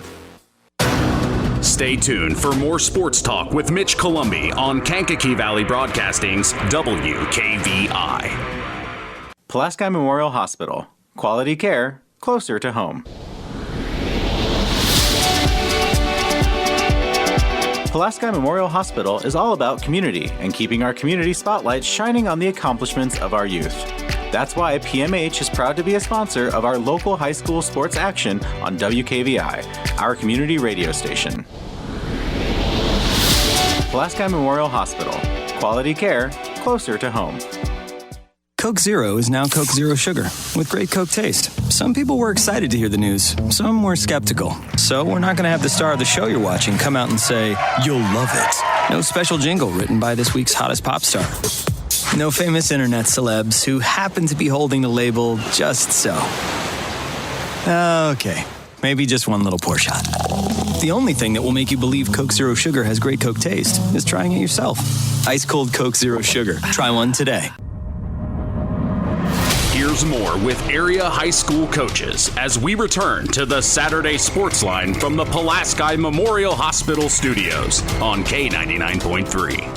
We are continuing our Salute to the Champion segments as both Stark County football teams became sectional champions. We just heard from the Knox Redskins. Now we will talk about the North Judson-San Pierre Blue Jays. They are 4-peat sectional champions. I had a chance to sit down with 4 of the seniors. If you really think about it, they were a sectional champion each year throughout their high school career, so we salute them here in this interview. All right, I am with the 2024 4-peat sectional champions. It's the North Judson-San Pierre Blue Jays. We got some guys with us. Who do we have? Jesiah McDaniel, I'm a senior, number 5. Cole Kozikar, I'm a senior, number 55. Cole Cox, senior, number 7. Brock Benson, senior, number 48. Well, guys, we've talked to Brock. We've talked to several. We talked to Cole. We've talked to several guys at practice. We've known the goals, and Brock, you talked about it a few weeks ago. Cole, you did back in week 1. It was Liberty to Lucas, and you guys got the first step out of the way. You took care of business, a sectional championship, your 4th one in a row, especially you guys being seniors. Man, some people go their entire high school career and never get a taste of a sectional championship. To win your 4th one in a row, how does it feel, Brock? It feels good, especially winning 4 in a row. You know, that really don't happen for most schools, so I'm thankful that it was us. Yeah, what do you think about it, man? I mean, 4 sectional championships in a row, Cole. From freshman year to senior year, you've been a sectional champion. How's that make you feel? It feels great. You know, winning 4 in a row, we've made school history. Most teams never get to do that. Yeah, Cole, how's it feel to be a 4-time sectional champion? It feels awesome. We've been blessed. We've had a lot of talent around us for the last 4 years, so it's definitely made it a lot easier, but yeah, it's felt great. 4 in a row, Jesiah. How's it feel? It feels great, but we want to make it 4 regionals in a row and so forth. We want to keep it rolling. Yeah, absolutely. Let's talk about LaVille. You guys took care of business at their house in week 2. Fast forward, you see them in the sectional championship game. Was anything different from LaVille that you saw between week 2 and this past Friday? No, we knew LaVille was going to play tough. They're always a tough team. They're always coached very well. So going into the game, it was kind of the same game plan, We knew it was going to be a physical game, and it was, but in the end, we put more points on the board than them. So, anything from your perspective, Cole, that changed from week 2 matchup to last week against LaVille? I think they blitzed a lot less than they did in week 2. It really didn't do anything to us, but we just had planned all week for them to be blitzing every time, and they really didn't. So, that's about it. Just talking to these guys here, Cole, it sounds like you knew they were going to bring a fight, but you knew if you played your style of ball, you were going to get the job done. Did anything change from that week 2 battle, in your opinion? No, we just had to come into the game with the same mindset. We just had to run our stuff right, read our keys, and do everything right, and put the most points on the board. Yeah, anything from your perspective, Brock, that changed from week 2 against LaVille till last Friday? LaVille definitely came out more physical than they did week 2 and more disciplined, but it came out as the same result. We won, so. It's interesting. Last season, LaVille came to Judson and they beat you guys. It had to have been a sense of pride to be able to get a little revenge, especially in a sectional championship game at Liberty Field in your senior year. How did that had to feel pretty good too? It definitely felt good beating LaVille in a sectional, especially after we lost them 2 previous years. But this year we really stayed focused and disciplined, and we came out with the win. Who else, and you can maybe bring up some of these guys in here if you want, but who else on this team do you think we should know about and maybe shine a light on? Definitely Grayson McDaniel. He is an outstanding blocker. You don't really hear him much, but he's our other wing back, and he blocks really well for us backs, and so does our line. Cole, we've done several games for you. You've had an amazing senior season. Who else on this team do you think needs a light shined on them? Definitely Grayson McDaniel and CJ Sanchez. They're 2 major key players in our team. Who do you think needs to have a light shined on, Cole? I think Christian Hiddle. He's done really well this year, anchoring down the middle at nose, and he's just been playing great. Yeah, and we see the energy that you play with, the passion that you have. It really fires up not only the rest of your team, but it fires up Blue Jay Nation when you see you're down on the field waving your arms, getting everybody rowdy. Where does that passion come from? I don't know. I just can't help it. I get so excited. It just comes out. I don't know. It kind of just takes me over. Yeah, you just love the sport of football. You can tell when you watch you play. And Jesiah, when you talk about other guys, you can bring some of these guys up if you want. But is there anyone on this team that you think we need to know about? Yeah, nobody in particular, but for sure my whole O-line, those are guys you don't hear a lot about statistic-wise and everything like that, but going across some names, Tegan Hampton, Harley Box, Cole Kozikar, CJ Sanchez, and Caden Johnson, they hold the fort down. And, yeah, those are guys you don't hear a lot, but they deserve all the credit. You mentioned it a moment ago. You're hoping now to become 4-time regional champions. So that's been the running theme the last few years when we talk to you guys is, yeah, we're happy, we're excited, we're glad we did it, but we're on to the next thing. And you guys always there's always raising the bar. You want more and more. Where do you think that comes from? Is it the coaching staff, or is it just being part of Blue Jay Nation? That's what's expected. Do you think where does all this come? You guys are always looking forward to the next thing. Where does that come from? I think it's just because we love winning, and ever since we've been in high school, we've been winning, so we're just not going to be satisfied with just a sectional or just a regional, especially this year we're wanting more. So, tell us your parents' names, Jesiah. My parents is Triska McDaniel and Devin McDaniel. And talk about the support system they've been for you. The support system they've been for me is hard to put into words because they've always been there for me since day one, taking me to practice since I was in Pop Warner, buying me new cleats, gear, everything. They're always there for me. I love them. They're the best. Cole Kozikar, tell us your mom's name. My mom's name is Elizabeth Kozikar. And talk about the support system she's been for you. She's been great, giving me rides to practice when I didn't have my license, and she took me to all these camps and all these college visits, and she's been there for me since day one. Cole Wilcox, tell us your parents' names. Holly and Chuck Wilcox. And talk about the support system they've been for you. My parents have provided me everything ever since I was little, from Pop Warner, new cleats, all the gear that I need. They just helped me along the way with playing the sport of football. Tell us your parents' names, Brock. Crystal and Nathan Benson. And talk about the support system they've been for you. They've been amazing. They've been there for me my whole time, whether it be if I needed new cleats, new equipment, new gear, or just advice. You know, we're getting to that point of the season. You guys are seniors, and I'm sure you've thought about it. These are the last few times you'll be out onto the football field, and we know what your goals are, and we know that you're hoping it ends Thanksgiving weekend. We know that. But if you had to put it into words, how do you want this season to end as a senior? I definitely want it to end with a state win, but even if it doesn't, I'm going to be glad that I got to play with these guys, not only through high school, but through Pop Warner and middle school, and it's definitely been a pleasure. How do you want your senior year to end, Cole? Definitely want to win state. You know, we only got a couple games left playing as a Blue Jay football player, so we just got to go out there and give it our all. Cozy, what do you want your senior season, when they look back, how do you want it to look? I want to be known as the first team in North Judson football history to win a state championship. Jesiah, what are your thoughts about that? Just like they said, you know, I want to stay undefeated, so that obviously means 15-0, state title. We've already broke multiple team records, multiple individual player records. Why not add on and be the first to win a state championship and keep stacking up records? Yeah. What have you learned about this week in terms of Taylor? They're a faster team. They like to throw the ball. Their quarterback's an athletic guy.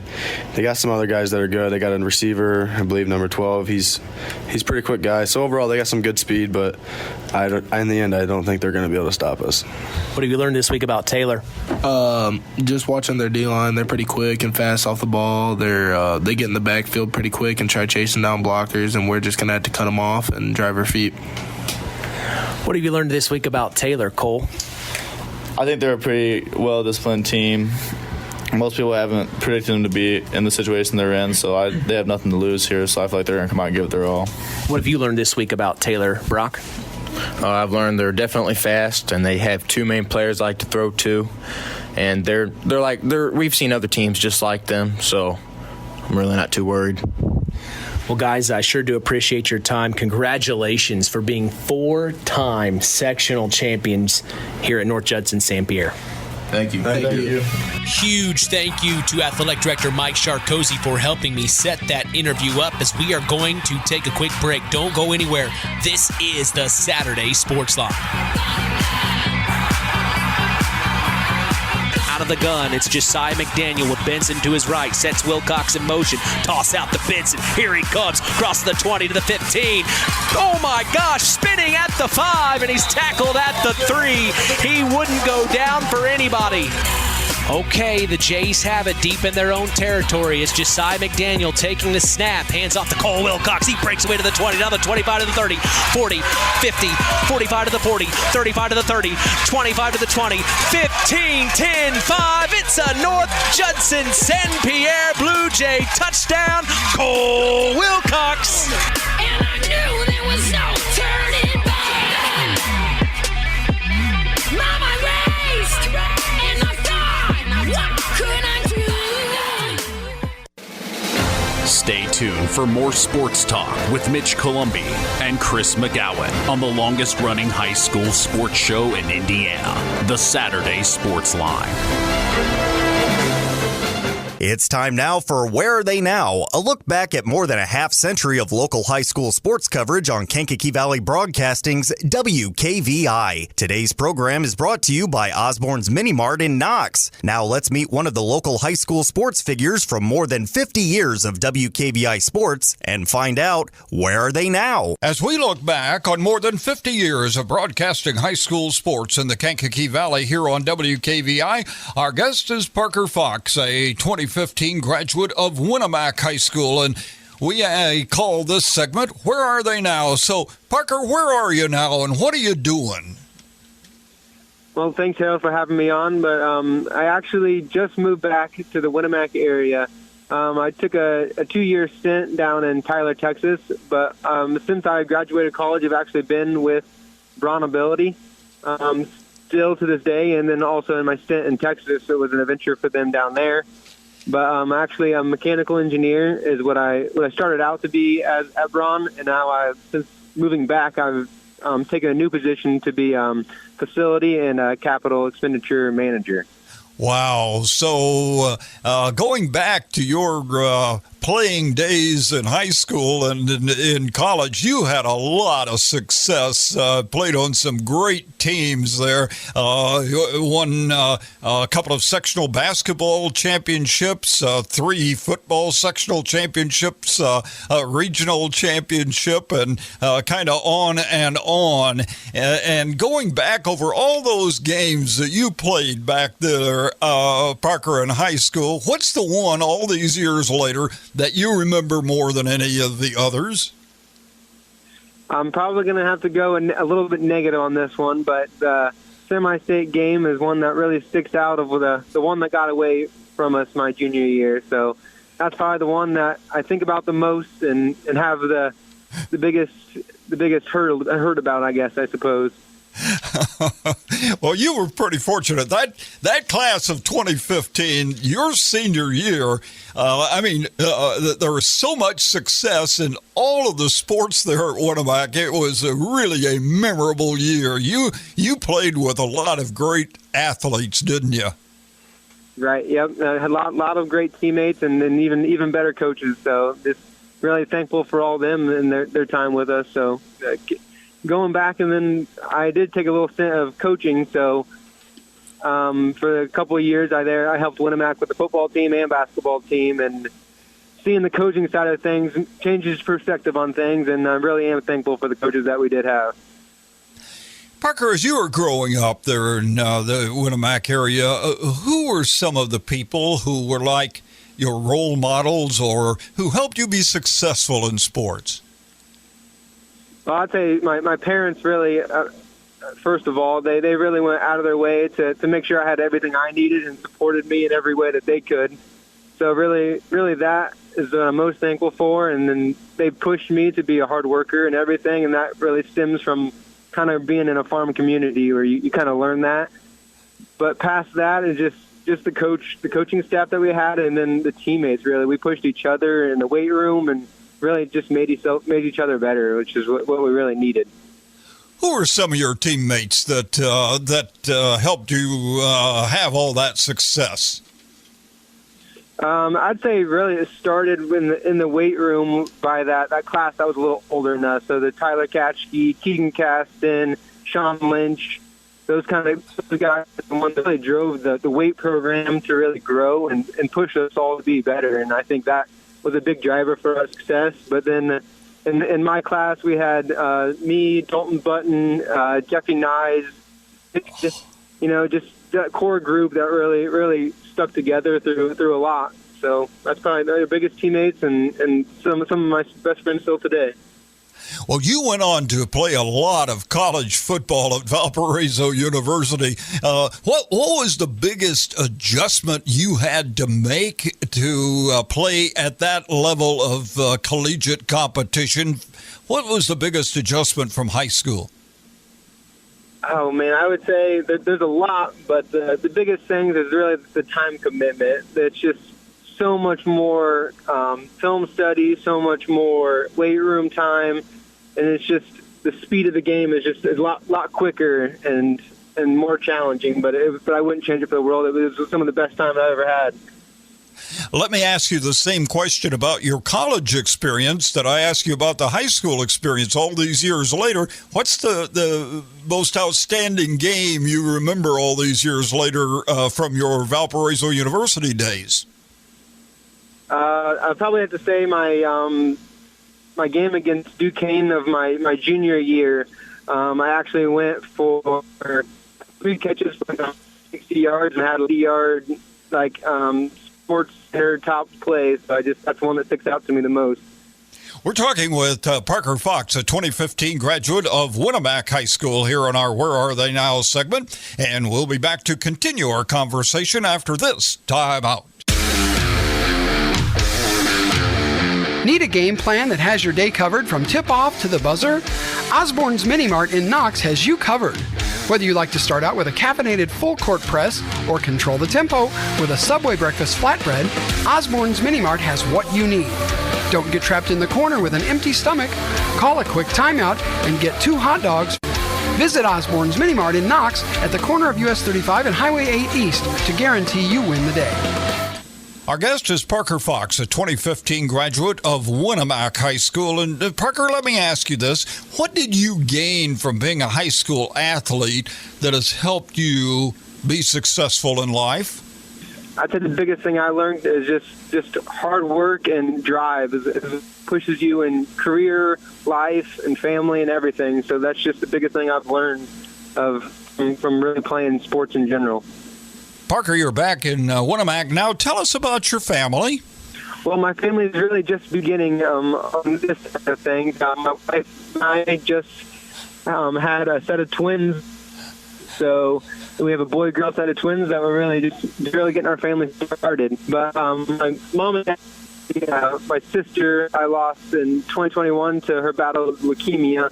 But she's still a big part of our family and always will be. So that's just something that we live with and try to really live to her name. Finally, let me ask you this. What advice would you give? You've got kids of your own going to be coming up. I'm assuming they're going to probably have some interest in athletics. What advice would you give to young people who would like to have the kind of success in high school sports that you've had? I'd say just put in that work, whether it's in the classroom, the weight room, on the field, off the field. Just do whatever you got to do. That hard work is what gets you where you want to go. Well, Parker, thank you so much for taking time and visiting with us and reminiscing a little bit with us. Nice to have you back in the area, and we're looking forward to seeing you maybe get involved in sports again as well. So thank you for being with us. Yeah, thanks for having me. Our guest on Where Are They Now has been Parker Fox, a 2015 graduate of Winnemac High School. Join us again next week on the Saturday Sports Line for Where Are They Now? Where Are They Now? A look back at more than a half century of high school sports coverage on WKVI has been brought to you by Osborne's Mini Mart in Knox. Join us each Saturday morning on WKVI for the Saturday Sports Line and worldwide on WKVI.com.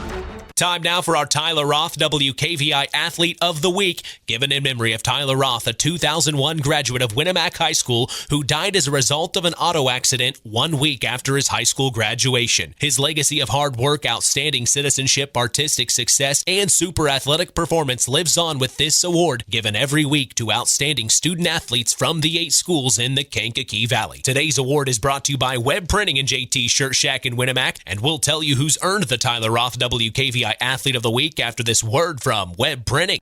Web Printing and JT Shirt Shack and signs of all kinds in Winnemac is where all of your printing needs can be met. Whether it's paper, garments, or signs, Web Printing is your full-service printing solution. So if you're in need of embroidered or screen-printed garments, tickets or programs for your event, or documents for your business, Web Printing and JT Shirt Shack is the place to go. For the quickest service, best prices, and best quality, it's Web Printing and JT Shirt Shack in Winnemac.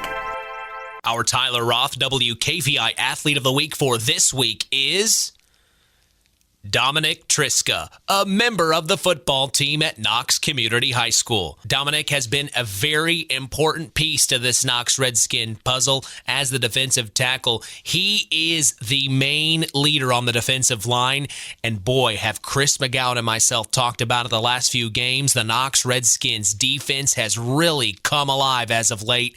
He helped his team become 3-peat sectional champions, and he's been a part of all 3 of those. Chris said it on the air a few weeks ago. When it comes to the defensive effort, it all starts with Dominic Triska on that D-line for the Knox Redskins, and we congratulate him here this week. We, of course, talked to Dominic last year as he was part of those salute to the champion segments we had for the Knox Redskins, but he has not been an Athlete of the Week, as we congratulate Dominic Triska of Knox Community High School, our Tyler Roth WKVI Athlete of the Week.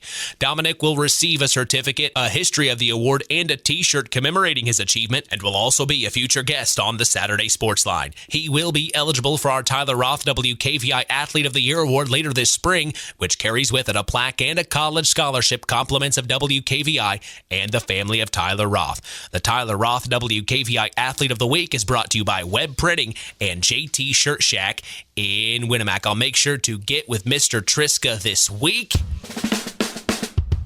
As that wraps up another Saturday Sports Line down and in the books here on November 16th, 2024. Time is flying. I always remind you to stay up to speed on local high school sports by hearing our sports checks throughout the week right here on 99.3 FM. Also on our social media pages on Instagram at WKVI Sports, on X at KVB Sports, and on Facebook at Sports to the Max for all Kankakee Valley Broadcasting sports content.